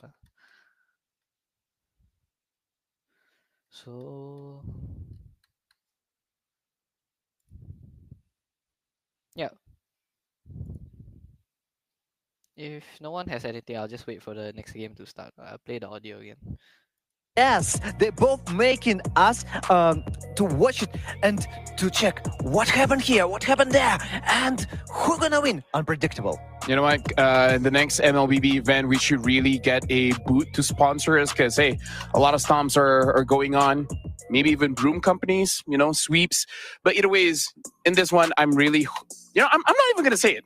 Not gonna take the chance. Mythic Seal, I really feel like this is something that we've been asking for during the group stages. They didn't do it, and still they look pretty strong, which is simplify their strategy, right? Because I kind of feel like, okay, in the draft, you pick high mechanical heroes. Perfect. That's you. That's your style. Go for it. But sometimes you can feel that they're overthinking whenever you're taking the turtle or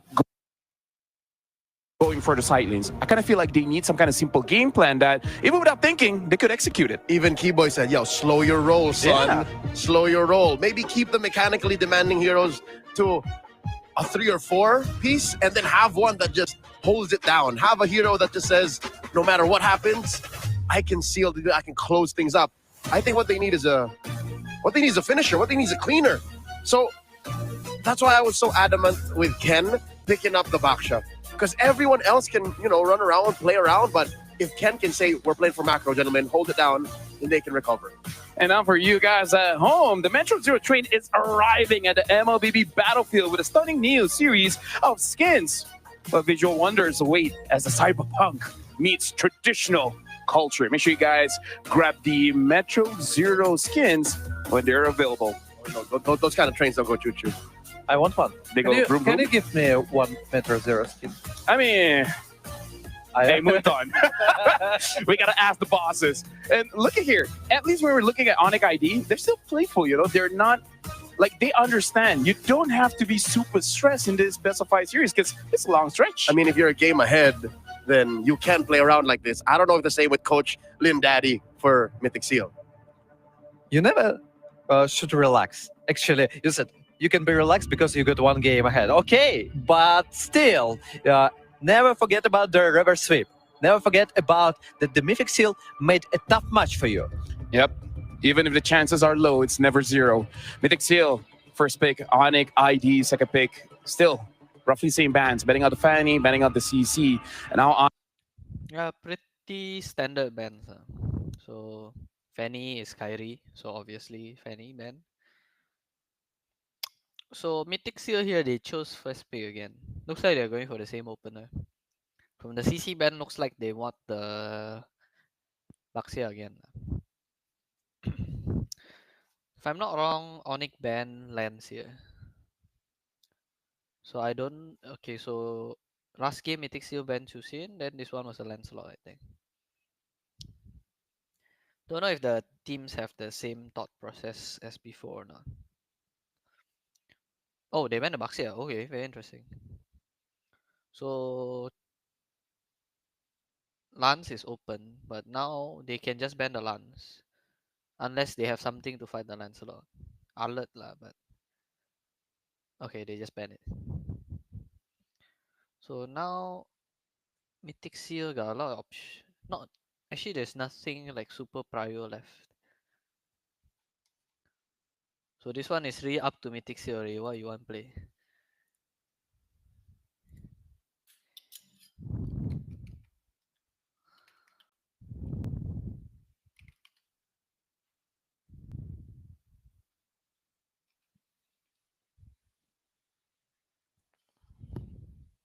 X.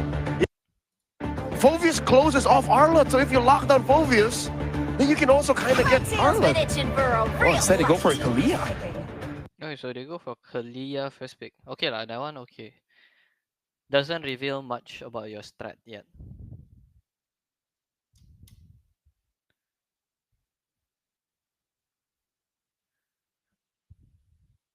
still can go and like Mythic Seal draft wise still can go anyway. Kalia is a okay first pick.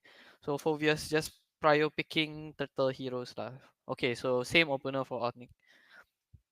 Just Moskov and Phobius. Not sure about the Moskov, like the reasoning, but I'm assuming it's just comfort or something.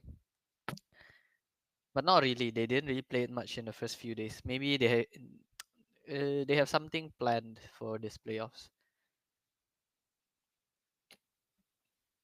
Most likely is they have a lot of heroes for Suns. So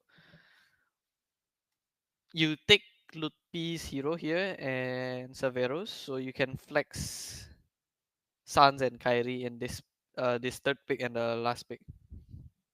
Because I think most of the cheese comes from Kyrie and Suns. Their picks. So okay. Fighting this Arlet is kinda weird. Arlet into Phobius, unless you have an Akai, is kinda weird. If Akai is I'll say if Akai is in your team, then that can make sense. But if Akai is not in your team, then I don't really see the reason for this Arlet. So Onyx probably has to ban the Akai here somewhere. They can go for Valen. Valen is a stable pick, but knowing Onyx, they'll probably pick something funny. Farsa works too, but okay, Haya for Haya. Okay, Haya is still okay against these heroes. Maybe they're scared the Haya will get banned. Okay, I'm not sure personally if Ken plays tank or not, but Leaf asked if I'm streaming Dark. I'm not sure what Dark 21 is.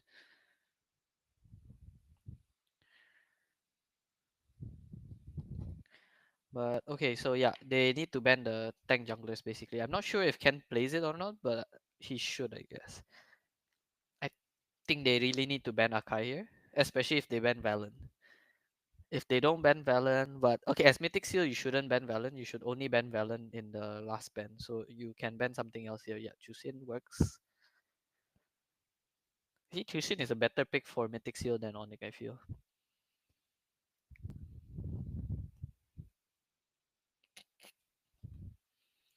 Okay, now you can ban the Akai, you can ban the Farsa, you have options. Oh, Uranus. Not too sure about that one. But I guess it kind of makes sense because Onyx doesn't have enough early damage, but I don't know. Uranus jungle hasn't been working out this EWC, so I kind of lost my faith in it. Okay, now Akai is a very strong pick for Mythic Seals, but they need to ban the Valen if they want to do it.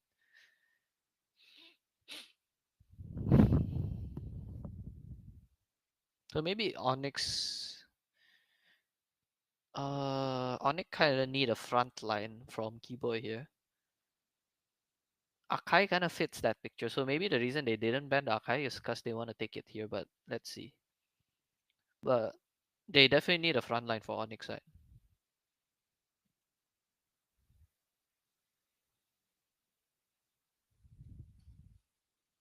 Repick, only one. Oh, Gato is a front line, so that works. But okay, now Akai is kind of good for Mythic Seals. They can definitely go for it if they want to. Then you just need some form of damage from your mid lane. A lot of heroes work. Valen works, Farsa works. Even yeah, I mean mainly it's those two, but Kimi also okay. But Kimi into Haya not the best. Wow. Okay, so they go for the Kimi, but Alice. Okay, that's new.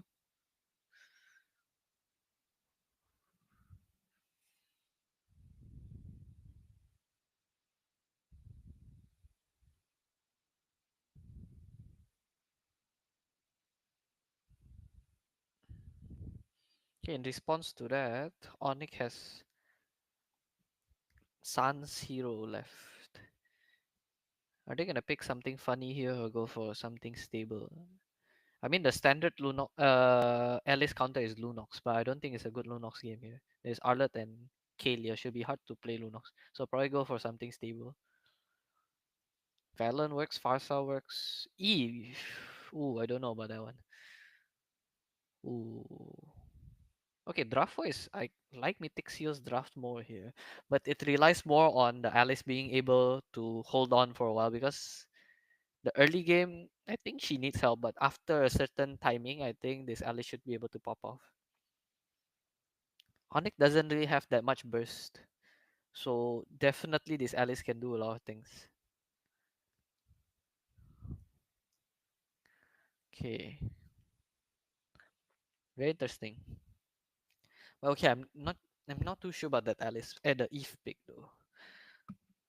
So okay, this Eve has to bring Flicker, right? I don't think you can bring Purify. If you bring Purify, the Alice is gonna eat you alive. But if he brings Flicker, then he's susceptible to the Arlet and Kalia. So pick your poison, I guess. But I do think Flicker is a better option here. Okay, he went for the Purify. I guess I don't know about this Alice. Let's see. Never seen this hero in a long time in professional scene.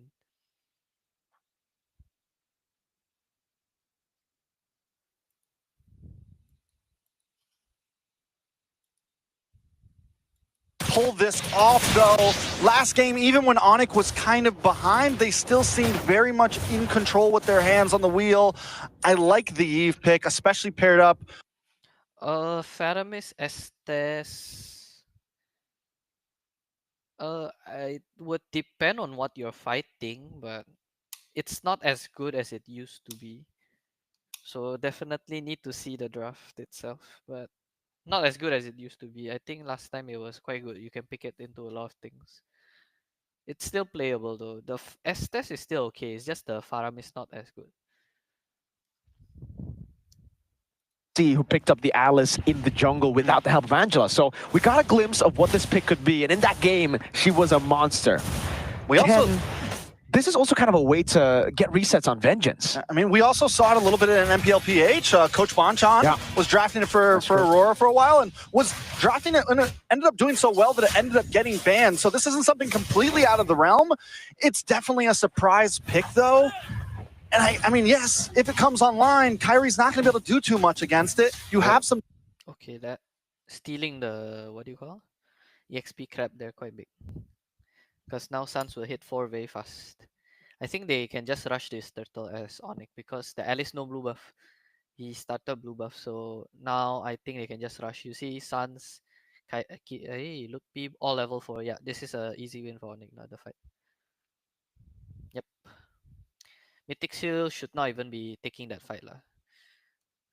Okay, yeah, they all just gonna get run down now. Like, okay, why was that a bad fight for Mythic Seal? Just because you see, okay, you might think, okay, my Arlet is level 4. Wait, Arlet level 4, but you see the Kimi is still clearing the lane. Then while this is going on, they decided to start the fight while the Kimi is still far. And the Kimi, yeah, the Alice shouldn't be going in like this lah.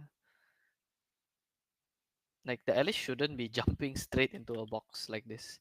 He overestimated the healing coming in.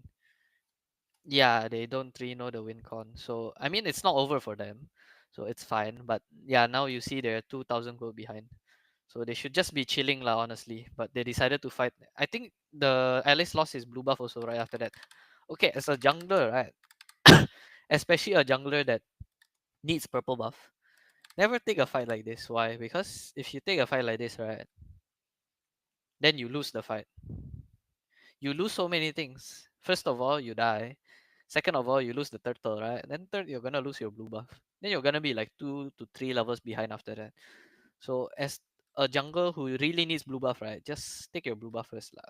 Like if you really want to fight, then the first buff of the game you should have started is opposite the turtle, so red buff first. But if you wanna do the turtle, right, you shouldn't do this because the opponent jungle can invade. So you need to be careful lah. Need to decide from the start lah what you want to do. As the Alice, normally you would want to farm lah. You wouldn't want to fight. So if that's the case, then just farm lah. Don't deviate your plan, especially if the opponent got advantage.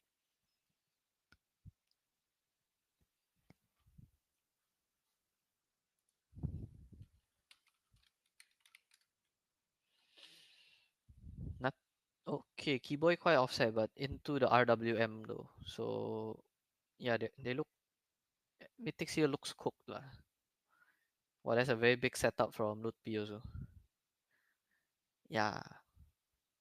Well, I think today gonna be a very fast day. Might be a 6-0 day. Tomorrow is the fun games lah. Today the games, I wouldn't say it's very one-sided, but kinda is. But I definitely expected Aurora and Mythic Seal to be putting a bigger fight though. But okay, Mythic Seal not over yet. Don't say anything first. But so far, Mythic Seal, they need to reassess of how they win games lah. Like if their win con is late game, then wait for late game lah. Like that Clot game against SRG, right? They very patient mah. They wait until Clot got item, then they fight. Okay, Savero looks fine. Kun might be dead though. What? Why did he dash in? Okay, he's fine though.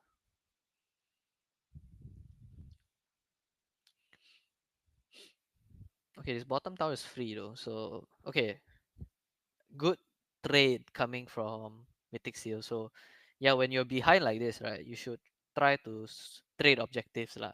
Like you see how they avoid Onyx. Onyx at top, then they go bottom. That one smart lah. But okay, now this one not that smart lah. Don't take fights when you're behind. But okay, no one died, so it's fine. The SOD almost land.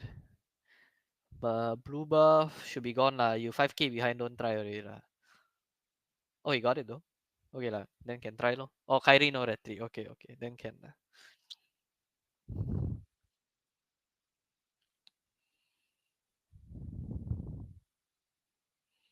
Then yeah, should be quite over lah. Honestly, I don't know.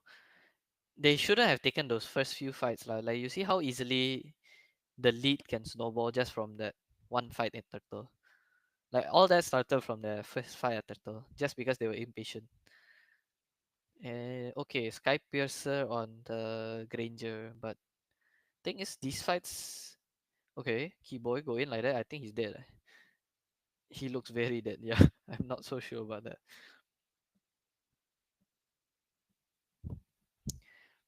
Okay, Keyboy in this game, right? Technically, he shouldn't be going in first because if he dies first, Lutpi very hard to catch, like to catch up to him. Like if the Kalia jumps him, right, very hard for Lutpi to help him. But if the Kalia jumps Lutpi instead, he very easily. Oh, okay. This is how you come back, oh? Take pickoffs, then yeah, turtle for okay SOD. Yeah, okay. They're somewhat back. Not really that back yet, but not bad lah. 500 gold swing. The thing is, you look at Onyx, like how when they're losing the fights, they still trade it for something. Like Savero managed to get top, that's very worth. Considering the fact you lost the fight, of course you would rather win the fight. But he noticed Keyboy outside, he instantly went to farm now. He recalls probably to catch the bottom wave. Yeah, but I don't know, Lutpi. Yeah, Lutpi might need to clear that. Oh no, Savero will make it just in time. Okay.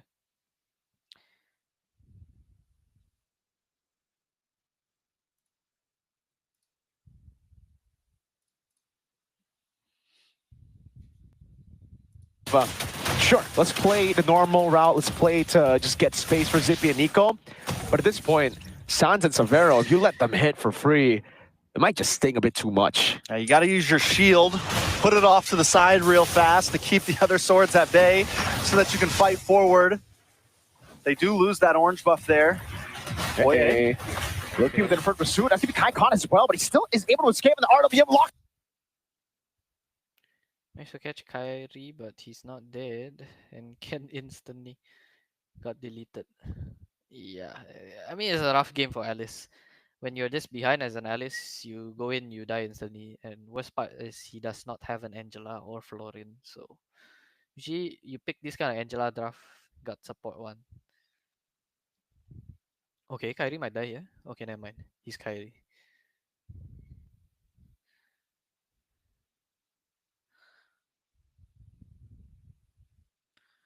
Yeah. Probably their timing as Mythic Seal is waiting for the Winter Crown from Ken. Maybe after the Winter Crown got chance. But before that very hard already. Wait, did I see Domice from Ken? Domice like not that good on Alice anymore because last time people buy got the mana, right? But now no more mana. What? So I don't really think Domice is that priority anymore. But okay, he's against the Moskov, so if he bought it for the Moskov, then it makes sense. But thing is, now he's not dying to the Moskov, he's literally dying to everyone else. Okay, Sun's no Purify, that's big. Okay, so now as Onyx here, they will just wait for Savero to do Moskov things. Like they have no reason to fight now. They just wait for Moskov to do Moskov things. Okay, so now they start to poke. Okay, they want to fight though.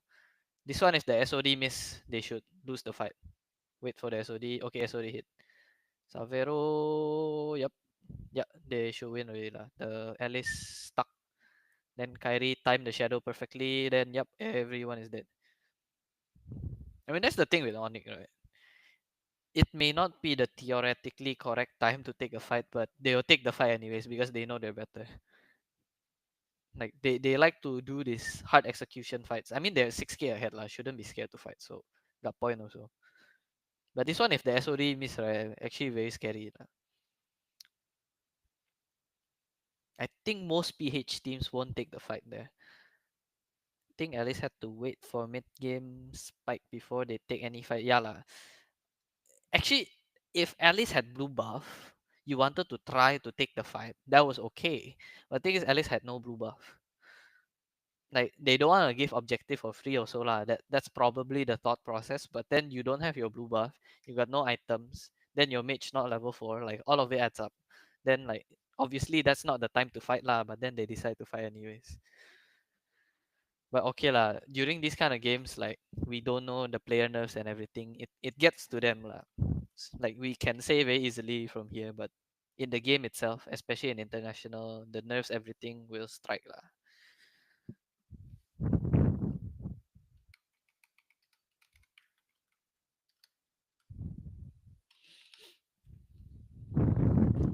Wow.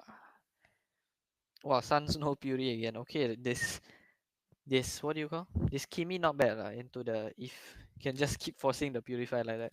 Quite worth it. But then they too behind to do anything lah. That's the problem. But if they like equal gold, right? Suns forever no Fury should be quite a big deal lah.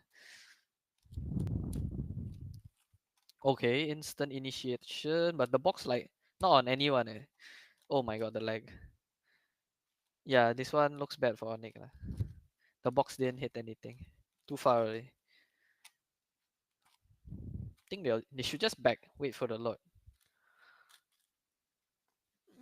Yeah, nothing much. Later got something I'll mute.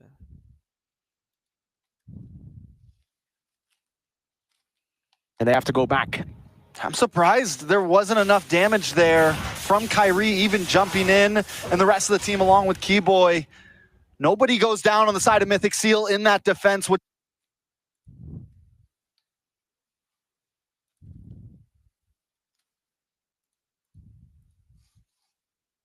Wow, my internet. In my eyes, is a pretty big win. Being able to take out Keyboy. At this point, a trade would be a win, but they're able to get a kill for nothing and regain map control. Lord up in 60 seconds. But like you said, it's still a 10,000 gold lead. Taking a look at the gold distribution between both gold laners. Severo definitely leading across the charts. They forced to farm it together. I guess we get to see the replay of this, and again, it's the RWM just being a bit off. But the box had that hit, had that been like correctly placed, it actually could have been a free base turret. Kyrie also backed off. He decided not to fully commit with the shadow kill. He jumps in for a second, throws out the shuriken, comes back, and is like, no, let's just back off. Let's play it safe. Let's play it easy. Turret has been destroyed. They've been on the back of one straight push, you know, against CLPH. So at least we see them learning from that moment. It's an all-in. Oh! Wow, the Dark Wave actually landed on Nico across the wall there. So yeah, Mythic Seal just with the traction pulse, reading out the map. Again, their damage is pretty good. Like, for being 10,000 gold behind, they don't look like they're 10,000 gold behind. It's funny how that works, right? I really attribute that. They have the double marksman, right? You have Nico, you have Zippy, both able to chunk down. Granger in general, as we said before, he was never too far behind against Severo. 3-1-1. I want to say he lost some of those stacks after the third kill. Maybe he got the death after second kill. Can't remember exactly, but still Lord up. Does the Mythic Seal even want to try to contest this? They are making a way around the map. When you have the possibilities with Ken, you might be able to flicker in. This is the thing about their composition. Okay, this one you see the Moskov gameplay like just standard Moskov macro things. That's probably why they prior the macro, but technically speaking, Moskov and Haya not the best together lah. Both of them want to play the split push, but this one Haya 11k ahead, you want to take fight lah. Okay, I mean this one Onyx just start the fight, they should win already. As long as it's a proper fight and it's not too forced, right? It should be win lah. They too far ahead already. Like they jump on keyboard like that. I don't think can do anything. Okay, but there's a terrible box though. So maybe got chance, but I don't think so lah. Should be 12k ahead already, right? Yeah, should be over lah. Yeah, that one you see the box hit Nata also still lose lah. They too far behind already lah. Like yeah lah, you play this kind of lineup, right? You play Alice. You need to be patient lah. Wait for your timing. You know blue buff, your mid lane not level 5, you know item. Not level 4, you know items, you take fight. Sure lose one lah. Okay. What today? Looking very quick ah.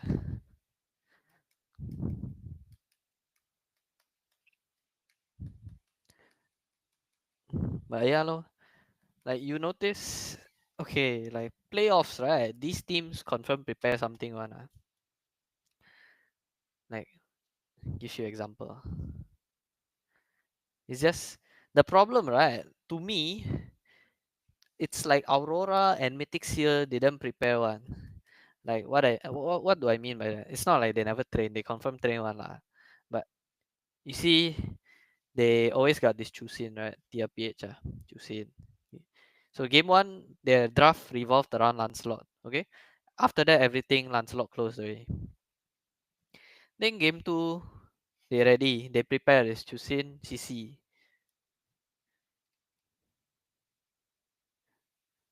Then game 3, they ban the Chusin, no?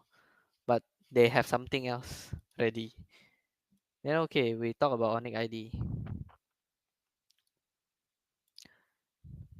Moskov, Phobias.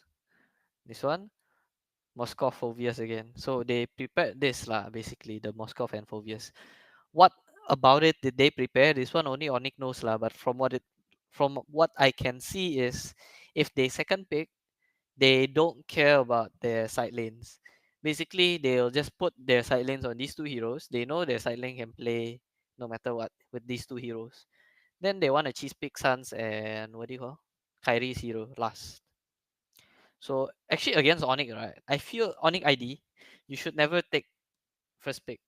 You should just take second pick already. Because if you take first pick, right, you're giving them the opportunity to get this last pick. The thing is you get two last picks, quite strong what. You get a last pick here in the second phase and you get a last pick here in the first phase. Then against a team like Onyx ID, right, they got a lot of cheese threats on. Like a lot.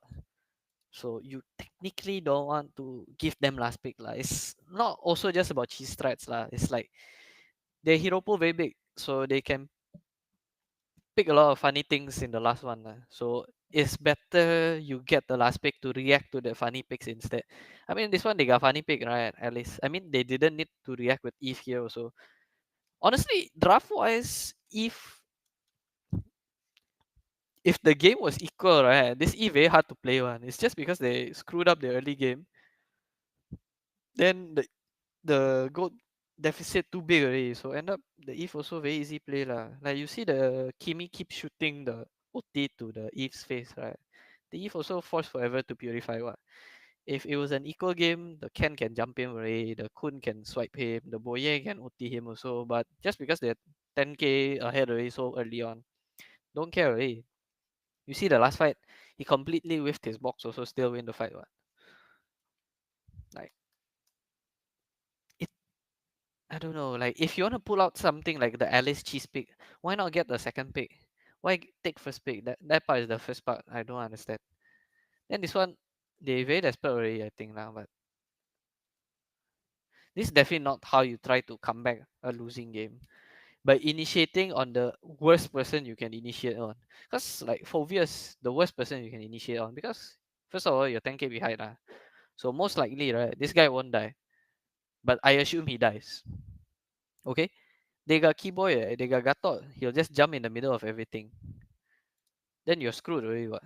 If you initiate on a Gatot and you somehow manage to burst him, then at least okay lah. They got no AOG, right? If they got no AOG, then maybe you can win the fight, lor. But this one, wrong target prioritization lah. Because jumping on Lutpi is literally the worst person to jump on. Then you see the box. Hit nothing on lah. But yeah lor, too far behind already. I feel this one too desperate. Like even when you're behind, right? If like this really got no opportunity, if you see an opportunity, by all means go for it. But this one is not called opportunity lah. This one is called desperate already. It's like I jump on the first person I see. Then meanwhile your mage half health already. Don't lah. Just go back, reset, try defend. Like don't get desperate basically. Like there should be a chance to come back lah. Don't try to force it. Okay lah. We wait for the possibly last game. Looks like the last game lah, but we shall see if Mythic Seal got anything in them left or not. Okay, see y'all.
Reach your impossible, Lenovo Legion.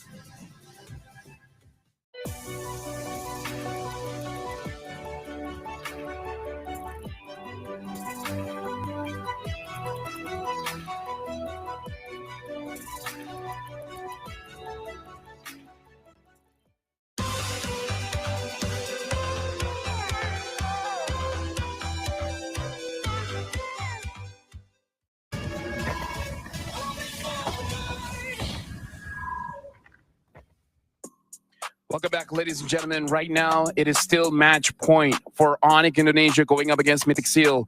Mythic Seal, they only have one more opportunity to push us to game number 4. If not, looks like it's going to be a sweeping day. Welcome back. My name is Phil. Alongside me is Destroyer as well as Leo. Looking at the game so far, it does look like Mythic Seal, they have things up their sleeves, but I don't know, Destroyer, it hasn't been working out. as I mentioned before, they need to adjust. But as you mentioned before, we saw can only 3 picks, and the last one was only because 2 heroes were already okay. Lancelot was not able, and they could potentially take Joy, but they decided something new. Maybe another thing gonna pop up, and we're gonna see another variety of the jungler. At least I think they should prioritize their Hayabusa. So don't let it Kyrie. Let it try to play it by yourself. So whether they end up in blue or red in game number 3, first phase Hayabusa. That's a start. Yeah. My only worry is that, again, we're talking about the king of junglers here, Kyrie, one of the kings. I believe when we're talking about his hero pool, it's very enviable. So this is definitely a test for Ken now, because one of his idols, Kyrie, is looking very good on those assassin picks. So now Ken really has to step up. He used his signature Joy. Couldn't make it done, right? Trying something new with the Alice. Can't get the job done. And the thing is, I don't believe he'll get a Lancelot. And if he plays the Joy, you'll see Onyx smile because they're expecting it. They've prepared for this match knowing that Ken only really flourishes on 2 hero picks. So maybe what if they have it in their back pocket, suddenly Ken has a utility jungle. What if it's all in on Zipex, Zippy? What if it's all in on Nico? Just let that some way somehow work. Like if you were gonna go double marksman, right? Just do truly double marksman. Stick to it. He's got to put on his big boy pants and say, yeah, I'm gonna utility now. Yeah, and for you guys at home, up until the 5th of August, the Dino Planet is still on. So you guys only have a few more days to actually go and slay the Lord to get yourself the free Popolekupa Proto Hunter skin. So again, not a lot of time. It's only like, what, 3 days after the grand finals of MSC. So make sure you guys lock in quick. Now, I agree the jungle really has to be adjusted, but let me just shift things over and actually talk about the EXP. Because I kind of feel like if Kun wins a bit harder, then maybe he could give a lot of space for the jungle to move. Nation from falling Oh yeah, apart. they finally Agree with you, decided but to take I wanted to add one thing. Moscow second pick. Moscow ban, yes. Okay, And this one I wanted denies to the say about the draft. cheese pick for Onyx. But okay, what are these bans? Moskov and wow, this one really curveball because they ban Moskov, they ban Phobius. These are the 2 heroes they've been first picking, right? I mean at red side, but they've been taking these 2 heroes first. So now they ban. Very interesting. Got a lot of things open though. Oh, I mean these 2 heroes are very good against all assassins. Fanny open, Lancelot open. Wow, this one confirm something come out already. Okay, we see lo. This one confirm OP hero come out already. Okay, CC ban. Okay, we shall see. We might see a Kyrie lens today. Or Baxia. Flashbacks.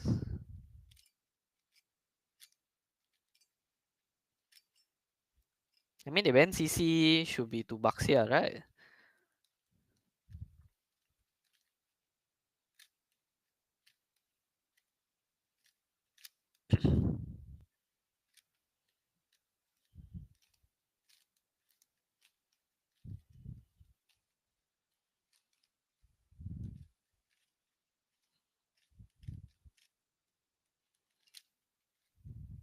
Fanny, okay. Baxia, Lancelot, both open. Or you can take something else. They unlikely to take both also. Okay, like Kyrie, Lancelot. Here we go.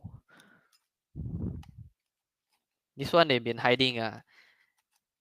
In group stage against TLPH, they purposely never play Lance one.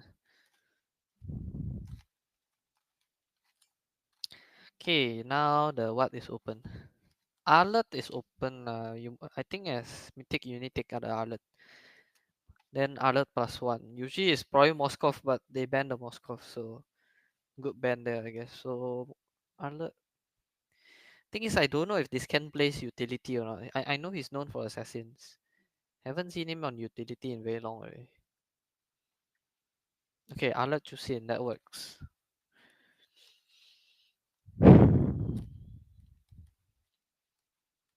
Then this kind usually Onyx They like to save. This one they'll probably take one damage dealer and one flex pick. Badang works here. Or Baxia, that one also flex. Then they'll take one damage dealer most likely. Sun's hero, Farsa, open. But Farsa against Arla a bit hard. Kimi also can. Selena is good lah, but I know Suns don't like play Selena. Okay, Harith. This hero very long time no see from Savero already. Okay, so now as Mythic Seal, what do you pick? Honestly, Akai is decent, but again, okay, finally utility. Okay, yeah, if utility jungle, this one good, but I just doubted if it was in the team's hero pool or not. Yeah, Frederick here is quite good. Not the best, but it can work. What I mean by not the best is not because it's the hero itself is not good. I mean, their lineup actually now the trio mid very strong. Not trio mid, sorry, the three picks because the other can still go EXP, right? But the three picks they have now very strong. So now Onyx, right, they need something for the early game. Because now they only have Maxia. Meanwhile, this Chusin Arlet Fredrin very strong combo lah. Ban Kimi, good ban. Yeah, they need to ban all the early game mages.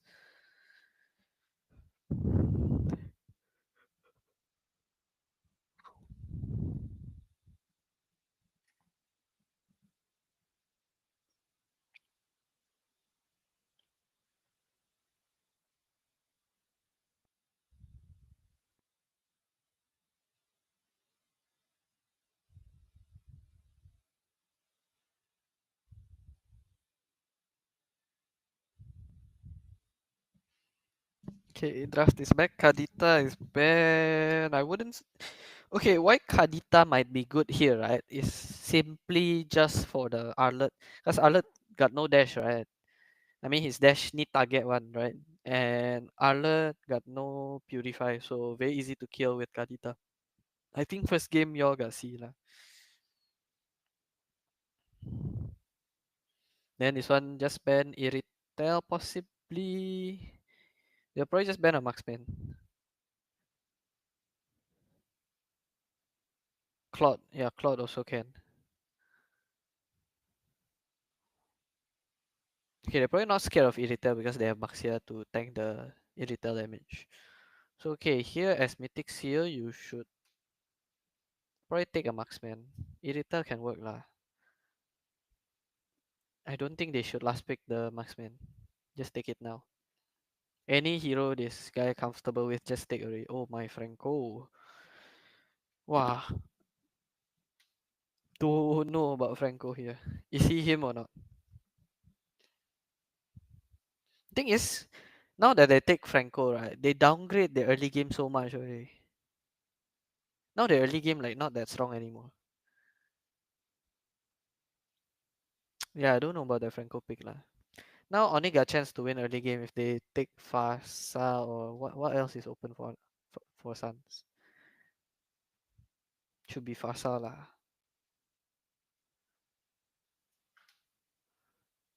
Oh, Faramis also can. Okay. Glue and Faramis, what, they all in on the early game already. Yeah, lor. Yeah, that's why like they take the Franco, right? Now they're screwed for early game already.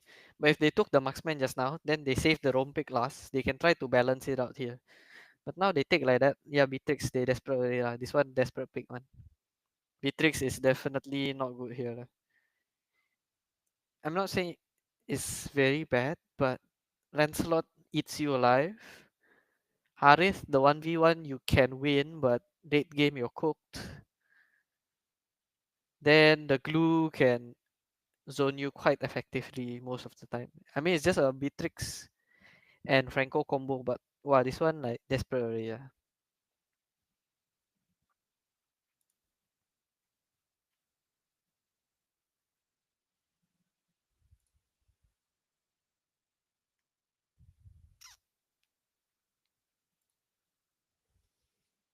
Okay lah. I think this one should be last game already lah.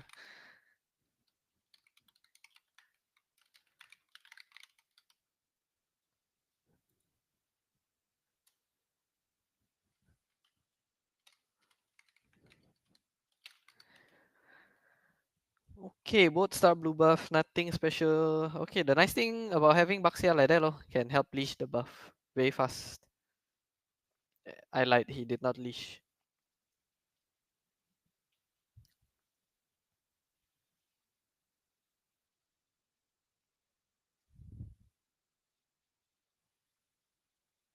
Nothing much. Oh, sun's flicker very early. Okay, not bad. Is Kyrie gonna go for the... Oh, he don't want try. Okay, that's interesting. Probably because sun's no flick already. He don't want test. Because if test offside, then the suns will die. But yeah, I think this matchup should be very hard for Suns to play. Any hook? Nope. That would have been a kill. Okay, bottom lane, Savero's getting a bit cooked, but nothing much. Like they can just regen back. Then this Arlet versus Glue. Last time was a very Glue favorite matchup, but after the Arlet buff should be okay already. Like. So I don't know why the Zippy try take the goat crab. You try take goat crab in front of the Harith. He sure last hit one. Too ambitious already.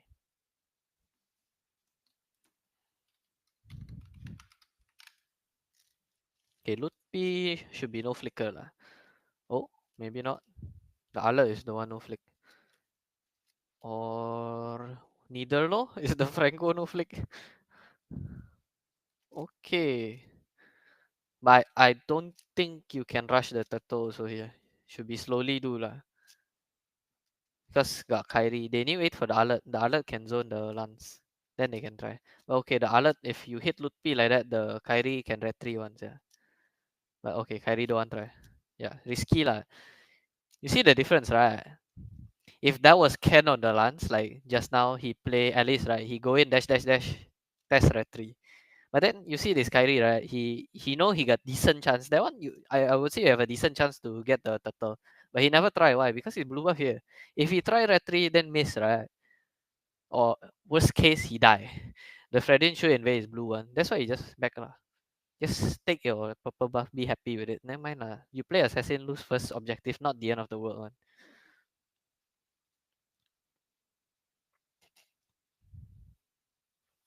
What? Lutpi is very dead. Okay, this Franco like not bad Might be him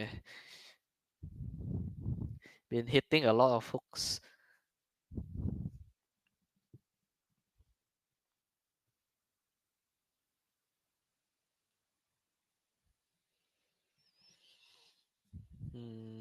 But okay lah, Kyrie still got level advantage. Actually no lah, he had level disadvantage because Ken still got these two creeps to clear.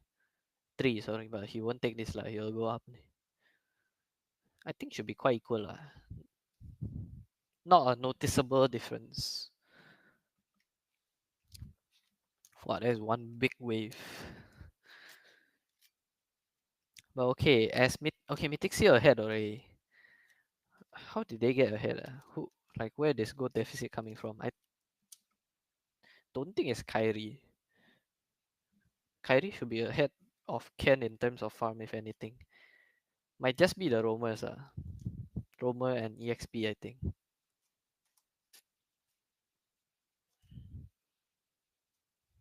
Nah.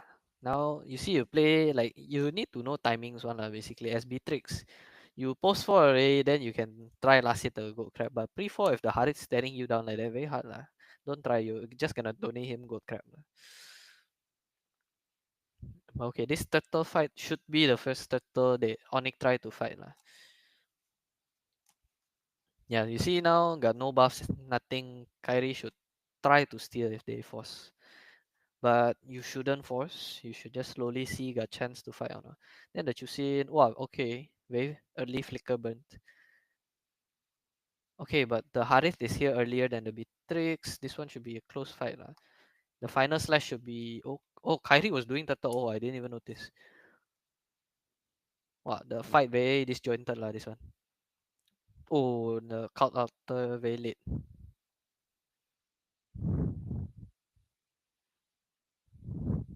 Okay lah, overall that was a win for Onyx. Cause 1-1, but they get the third, right? So they happy with that trade lah. I didn't even notice Kyrie was doing turtles, yeah. Wait, how long did he take to do?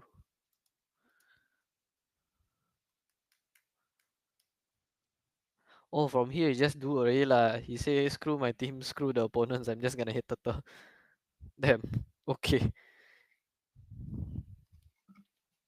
Yeah lor, no one noticed ah. Maybe his team also never noticed. Okay, what happened here?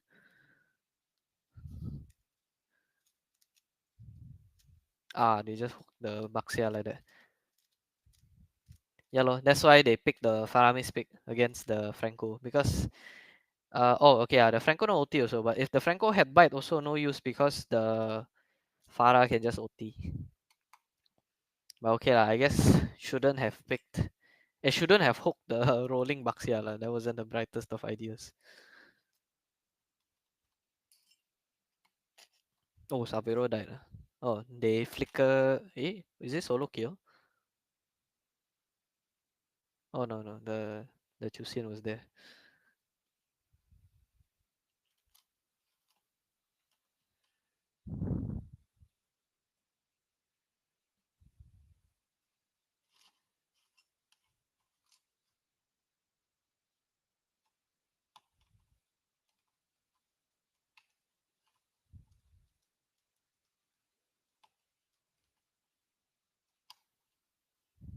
Okay, it's good save. But okay, Kyrie. Oh my, yeah. This is why Beatrix very hard to play. Oh, but okay, the Franco saved him by biting the lance. Beatrix changing gun in the middle of fight. Damn sick ah. Wow. Very close fight ah. They all very low ah. This one. Oh my god, the lag. Wow, the lag. But okay, this one they also cannot do anything. Kyrie still alive, full health like that. He can clean up one. They reset first. They might rush. Onyx might try rushing lah, but this one very risky from Onyx. But that's a very Onyx move lah. Onyx loves the risk, I guess. Okay. Oh, who got it? He kena stun. Oh, he still got it. Oh, Kyrie. Oh, Ken don't have retry. Still one test. Oh my god. I thought Ken had retry. Wow, like that should back already lah.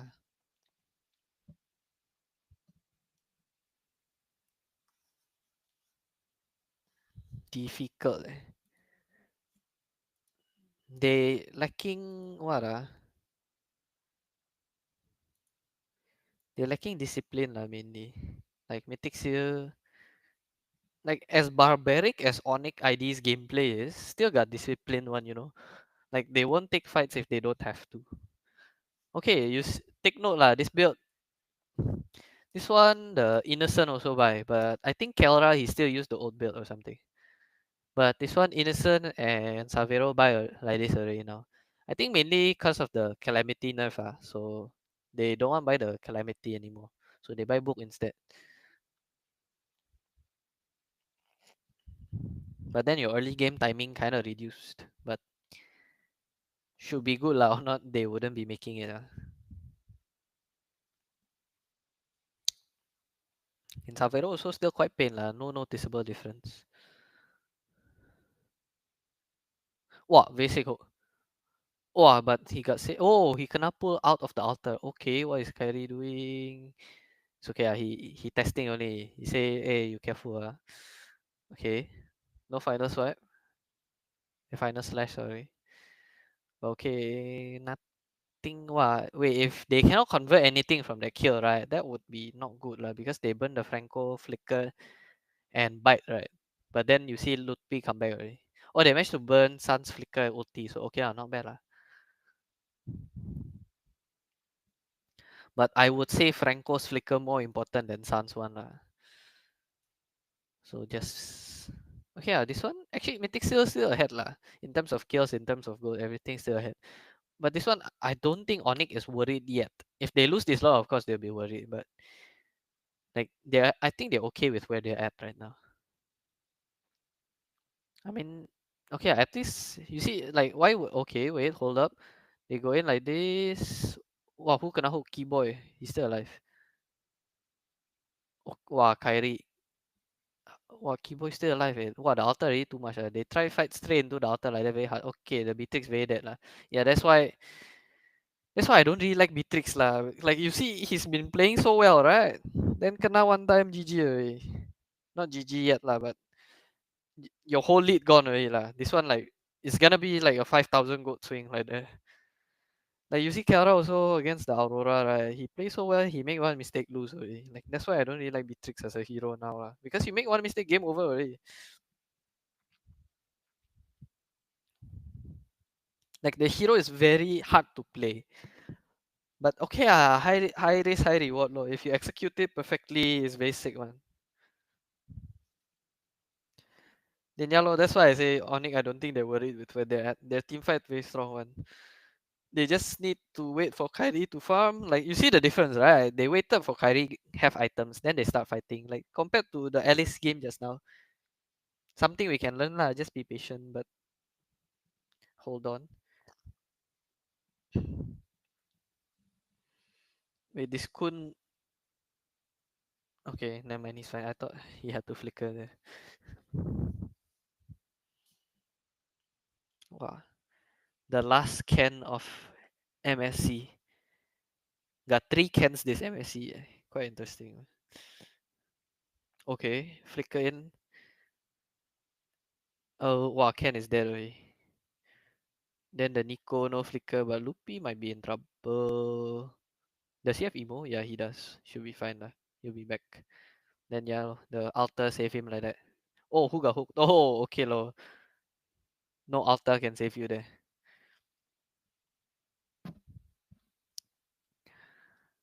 Okay. Wow, see the build. Yeah, okay guys. This one you play Lancelot, right? I see in rank a lot of people like build like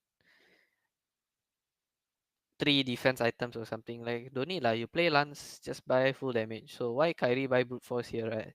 It's just because he's fighting Fredrin Arlet. Because you fight Fredrin Arlet got a lot of CC, right? So if you buy tough boots and this brute force, right, they very hard to change CC you lah basically. Because you got reduced CC. So if enemy got a lot of crowd control, you go play Lance, you buy this brute force, very nice. They very hard, you very slippery. Then he buy Malefic class item, probably Hunter Strike already. Okay lah. Kyrie Lancelot. Tomorrow will be quite not tomorrow, sorry. The day after tomorrow should be quite fun lah. See Onyx ID fight TRPH again. The both of them the Lancelot quite sick lah.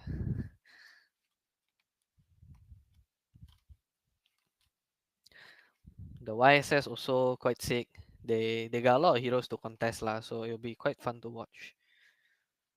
Wow, you see lo the Harith build like that.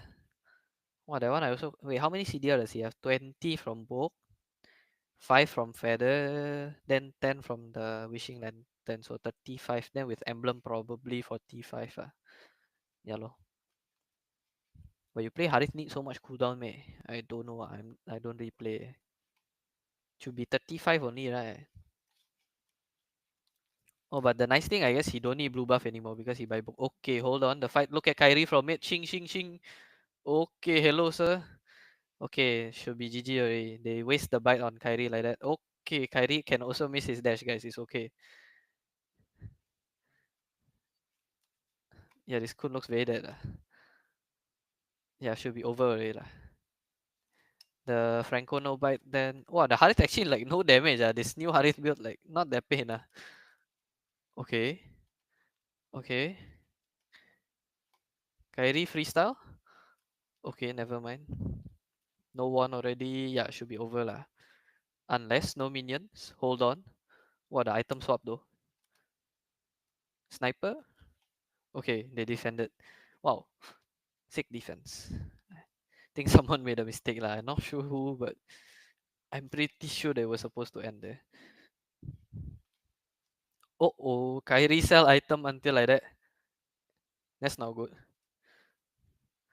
Wait, you see Kyrie, he sell how many items, yeah? To buy emo like that. Oh, that's not good. Wait, now Kyrie he like 8,000 gold only. Okay. Retri Onyx might have just this one PTSD already Onyx. Wait, like now Onyx not ahead anymore because like okay, because in terms of the gold, right? The Kyrie is like 4,000 richer than Ken, but it's not true because he sold so many items to buy emo one. I mean he'll farm it back quickly lah, but now the gold lead not there already. Okay, so Mythic Seal managed to find the way. But still very hard lah. This Onyx high ground quite strong one.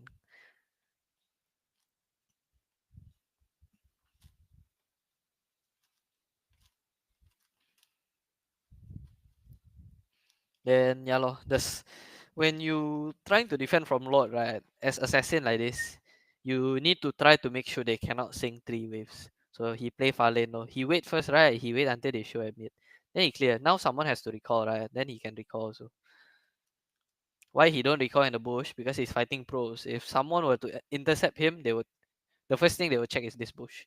But if we own self play rank, we can just clear we can just recall there lah. Then okay lor, defend already. You see one play from Kyrie, right? Defend already. Then okay, back to farming. Kyrie needs his 6 items again.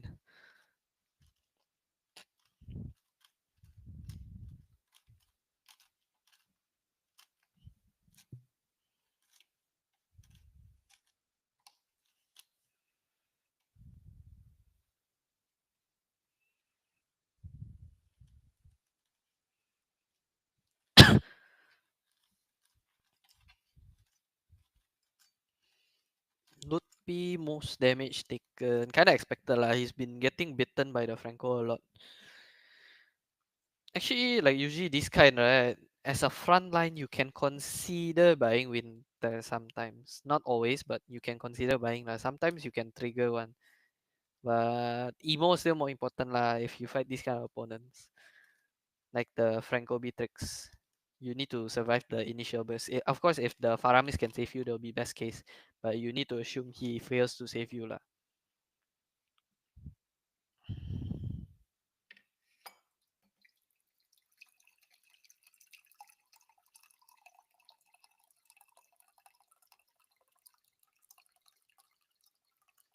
Wow, Kyrie still not full build. That is shag.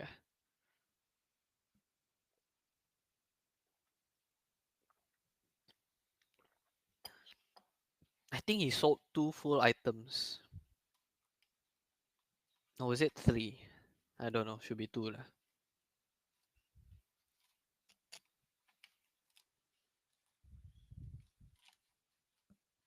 But okay lah. The Harith now full build already. He might sell his boot soon. Then the Keyboy got Twilight to survive the burst. The Lutpi also. Wow, Lutpi's build also quite horrendous.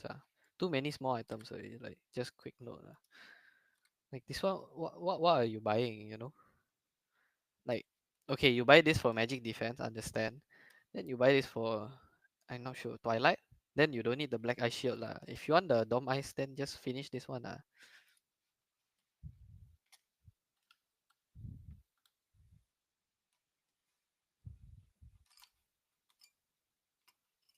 Then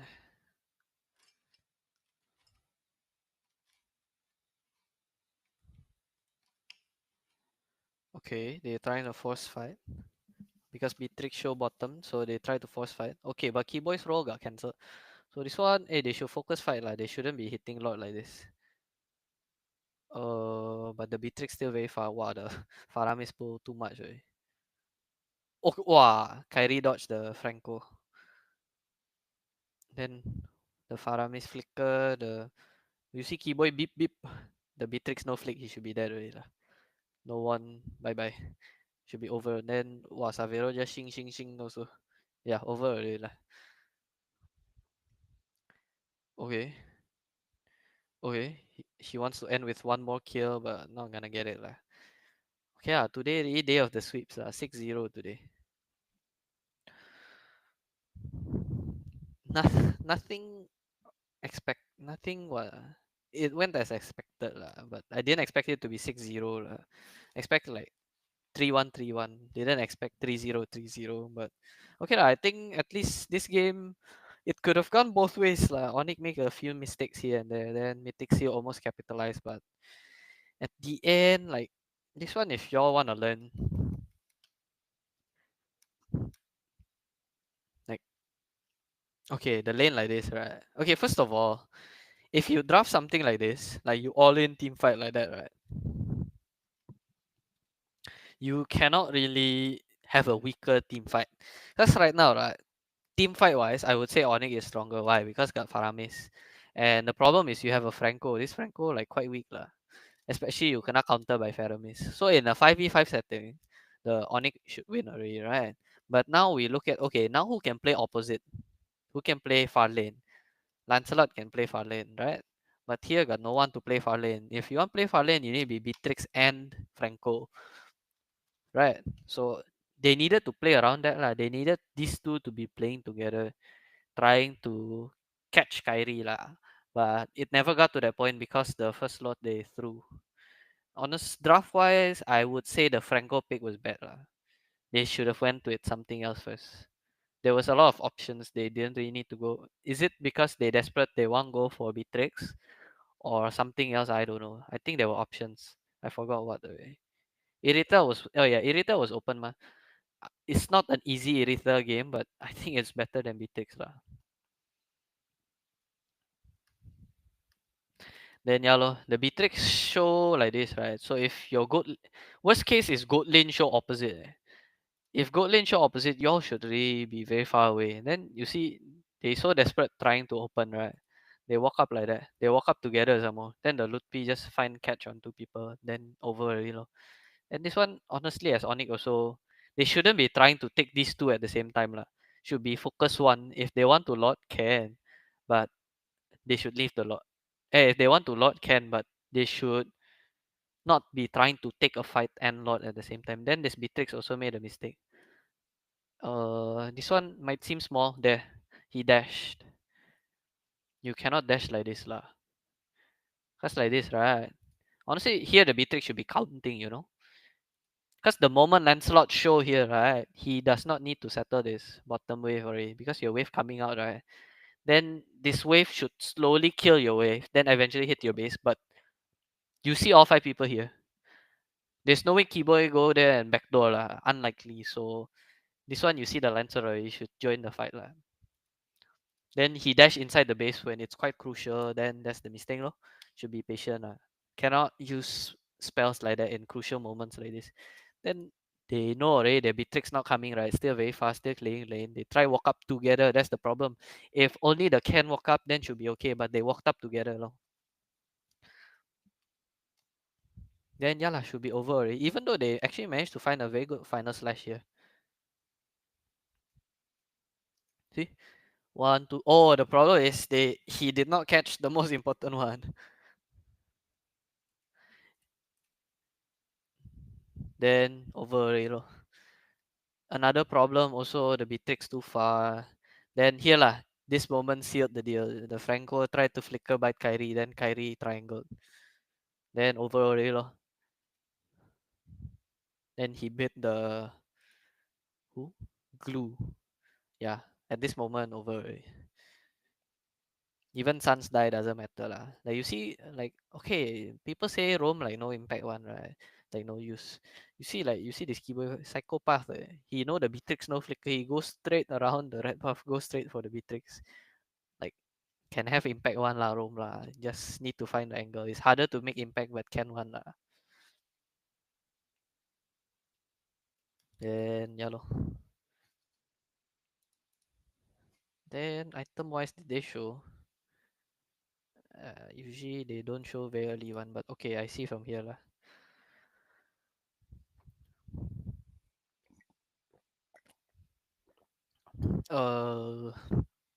I think that he first item Radiant lah. This one is he make Dreadnought or something. But yeah, first item Radiant makes sense because got 4 magic, right? But as a Fredrin here, you want to sneak in a Winter somewhere lah. Because you see the whole game, not the whole game, but most part, right? The glue was ulting on the Fredrin. So you kind of want to get Winter, but he's too poor to buy LAN, unfortunately. But if he managed to buy Winter, right, the glue attached on you, then you just press the Winter gun away. Helps. Item wise, I think there's no blunder. Like at most, loot piece items not optimized. This one very greedy, but it can work. Wow, choosing with Sky Piercer when you have a Beatrix. Okay, but your Beatrix not buying Sky Piercer, so it can work, I guess. Yeah, should be okay lah. But actually, no lah. He needs the Divine somewhere. Like instead of this Sky Piercer, if it was a Divine, right? The Lutpi and the Keyboy won't dare walk up so much one. Should be quite pain already. So yeah, I would say this Sky Piercer not the best lah. Well, Onyx side items looks very nice. I don't see anything funny or anything weird. Yeah, like you see, because this Chusin, right, never complete her divine, decided to buy Sky Piercer instead, right? End up the Baxia and Glue don't respect her at all. You see, they buy Silence Robe only, right? The only complete lah for what? It's 1000 gold, right? For what? This guy don't have penetration also. You buy one Silence Robe enough already to sustain her damage.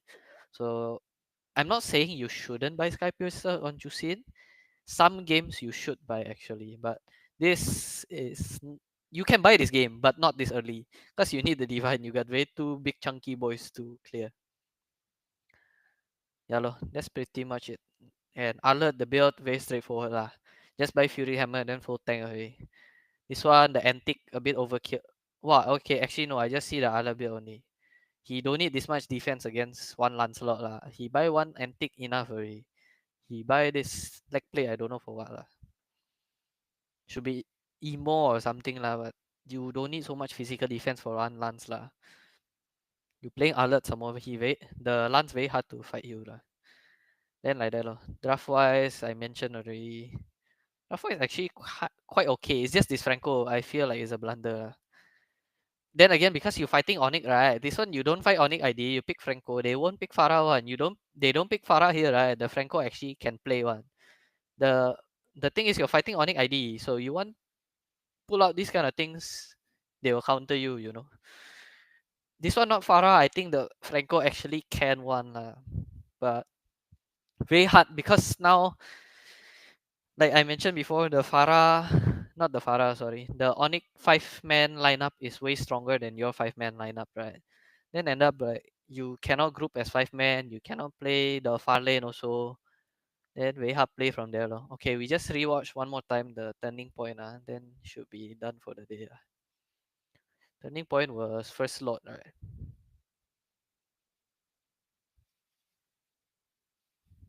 Hold on, not the best internet. Oh, before this.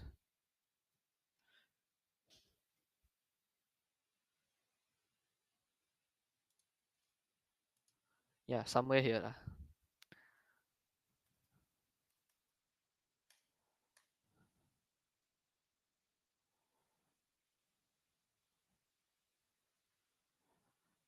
Okay.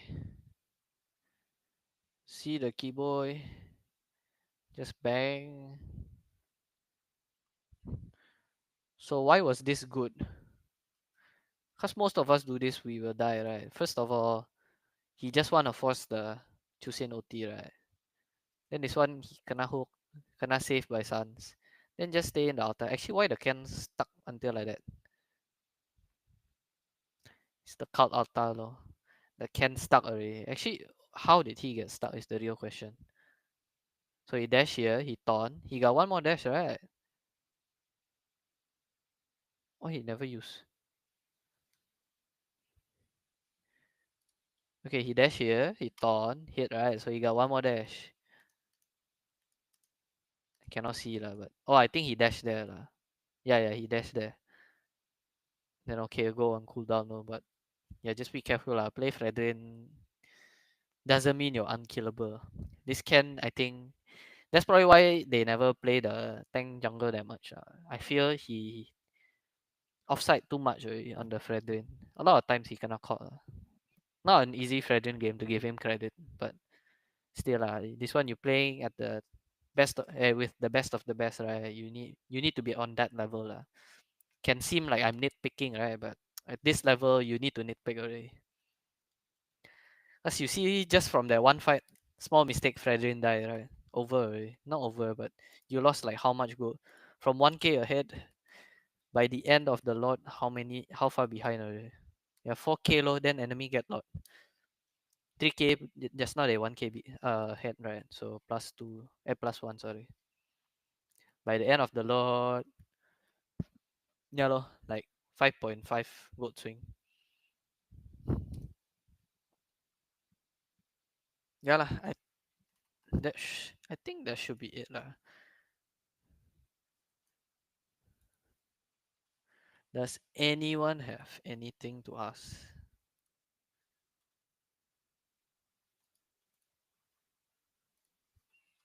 I guess not. Okay. Thanks for watching, guys. See y'all next week, or not next week, tomorrow, sorry. See y'all tomorrow. Peace. ID Grand Finals, PH Grand Finals is still alive. For tomorrow is also going to be pretty interesting. My heart's going to be like, excited, scared. SRG's playing. Yeah, against RRQ. So that's going to be, there's going to be quite the battle. But as we're talking, Eterna is able to talk to Mythic Seal. Oh, question from Dominic real quick. What did they nerf on Starlium? Okay, so they nerfed the cooldown from Starlium. Last time was 1 second, I think. Then now it's like 3 or 4 seconds. I forgot the exact details, but basically, last time Harith he can trigger once every 1 or 2 dashes, but now like the whole OT you can only trigger once or twice. So like the total damage output from the Starlium way lesser than last time. So yeah, that's why now Innocent and Savero they buy book But you guys see also just now the late game, the Savero not as pain as the Harith we normally know, So maybe the old build still okay. It depends on playstyle maybe now because Kara still go for the old build, right? So should still work and he won the game also. So it depends But you can try and figure it out I think both builds should be okay one. This new build is probably just a different Harith. So this new build allows you to fight earlier, but the burst potential is not as high as last time. Because last time you also quite desperately needed blue buff, right?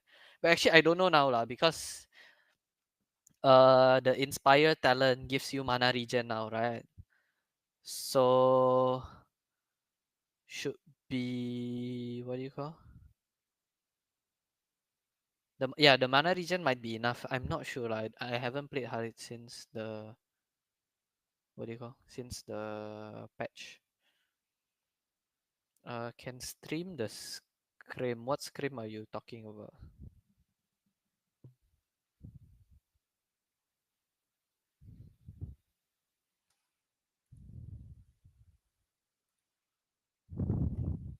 Okay, guys. Is there anything else? If not, I'ma head out.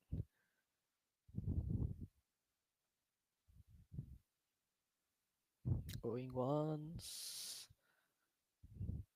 Going twice. Okay, I guess nothing. See y'all tomorrow. Bye. Would say like he's good enough that he can take some other monikers. The untouchable Kyrie, half man, half beast Kyrie, the monster jungler Kyrie, the super fam Kyrie, the you know what? I'll jungler sniper Kyrie. I don't know, man. I give it and I take it away. The Hitman Kyrie. The Hitman Kyrie. No, the KDA machine. Yeah. Hey. We talked about how MLBB is a 5v5 game and the funnel strat doesn't work anymore in 2025. If there was one player you could do a funnel strat around, I wouldn't blink if you said Kyrie. I wouldn't blink if you said, hey, Kyrie, play a Ling and then put a Ruby in the gold lane. That might work. Honestly, yes. I can definitely see that one. Maybe him. Just add Angela there and okay. Yeah. But you'd be wasting Keyboy's talents. So Yeah. I mean, like, we got to see because they're going up against Team Liquid. So they got to pull out all the stops. So maybe that will actually come to fruition because honestly, I like Ruby in the gold because I really feel like it's conditional for sure. But when the conditions are met, hey, Ruby looks pretty good. There is an Onyx team that actually does Ruby in the gold, and it's the other team on the other side. It's Onyx VH. Kelra has done that. And now we're going to look at the brackets here, folks. And just to confirm everything, Team Liquid Philippines defeated Aurora 3-0 and now going over to the semifinals. Onyx ID replicated the same success going up against Mythic Seal, winning 3-0. And now both S-tier teams will meet each other. But we got to look at the other side of the bracket first. It's going to be RRQ going up against SRGOG and then Team Spirit going up against Onyx Philippines. A-City. It's all A-tier teams. A-City goes to downtown, guys. And if we are speaking about these matches, I would like to say that every of them is the match of the day because they're both interesting. Yeah, I don't know which one to choose for match of the day because honestly, that's going to be a good conversation. Can SNB do that? Can you say like there's both from 2 matches of the day? Hey, just open 2 branches. Both matches really deserve it. I don't know. I think with the amount of eyeballs, should be RRQ SRG because when it comes to RRQ, they bring the numbers. Yeah, anywhere RRQ plays, it's a home court. They take the kingdom with them. You know, from my perspective, Team Spirit and Onyx Philippines, they have the hope of a region. Imagine the millions of viewers. Yeah, but I gotta say, it's nice working with you both here. I understand it's a Stompy Day 3-0, but do you have any thoughts closing off our show for today? For today, I expected a bit more long series. Sadly, especially for Turkey, I'm also sometimes cheering for them when I'm watching at home. But next time they'll return stronger. I like Aurora. I like their playstyle. I like that Mythic Seal appeared here. The Myanmar, overall, they performed well. I didn't expect them to go to top 8. They did it. Further, better. I'm just happy my predictions are all correct. That's just day 1. I don't know how the rest of the days in the knockouts will do for the forecast, but I'm just happy to be of service. Hey, maybe it's us getting older, but the small things makes us happy nowadays.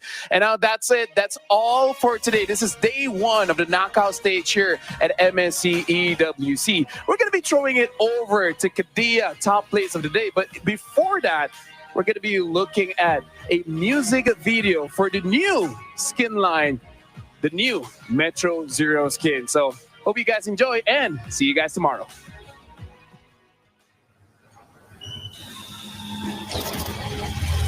Welcome aboard Metro Zero.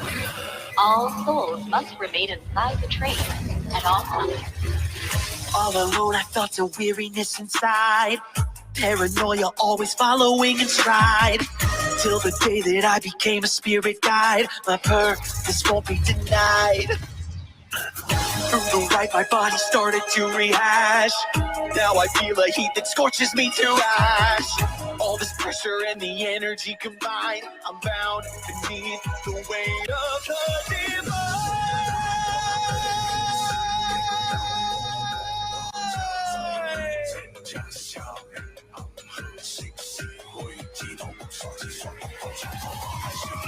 Fire! I feel the burning fire. Oh, how I yearn for fire. I watch the surge of flames all consuming. I'm explosive, I am booming with the fire. No more obsession, fire. Only possession. Look at how it's burning through. From the ash, I am born anew. Summoning a storm inside the sacred breath of life.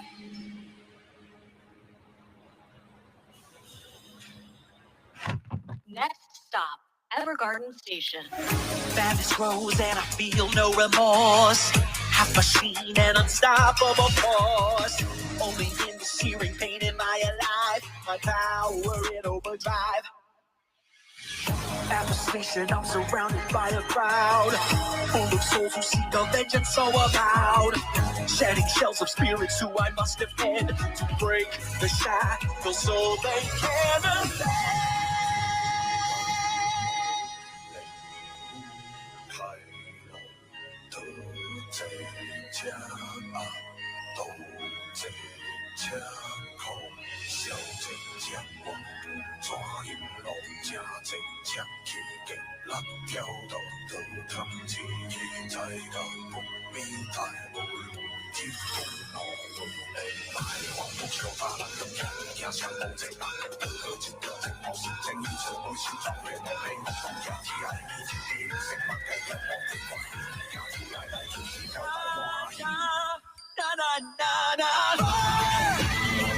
I feel the burning fire.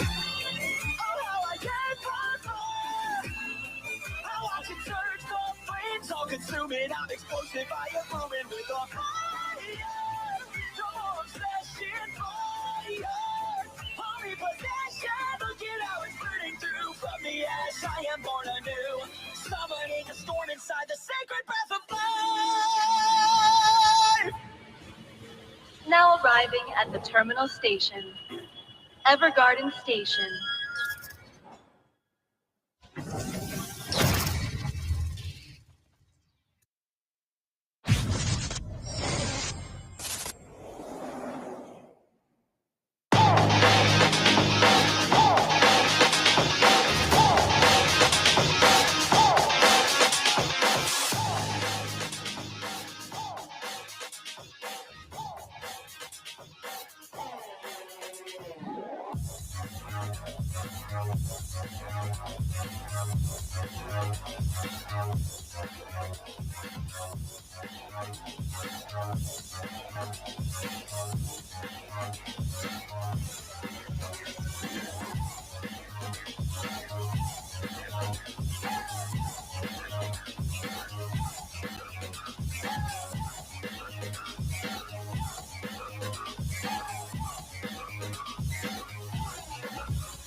Level up your gaming experience with over 8 billion playlists, only on Spotify, the official audio streaming partner for the 2025 Esports World Cup.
legend is calling.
Reach your impossible, Lenovo Legion.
When the world of business is constantly changing, you need to stay ahead. So what about AI to generate new possibilities? Machine learning to predict what customers will like. Or expand your business by forecasting delivery routes with real-time data. With the power of the cloud, imagine how AWS can transform your business.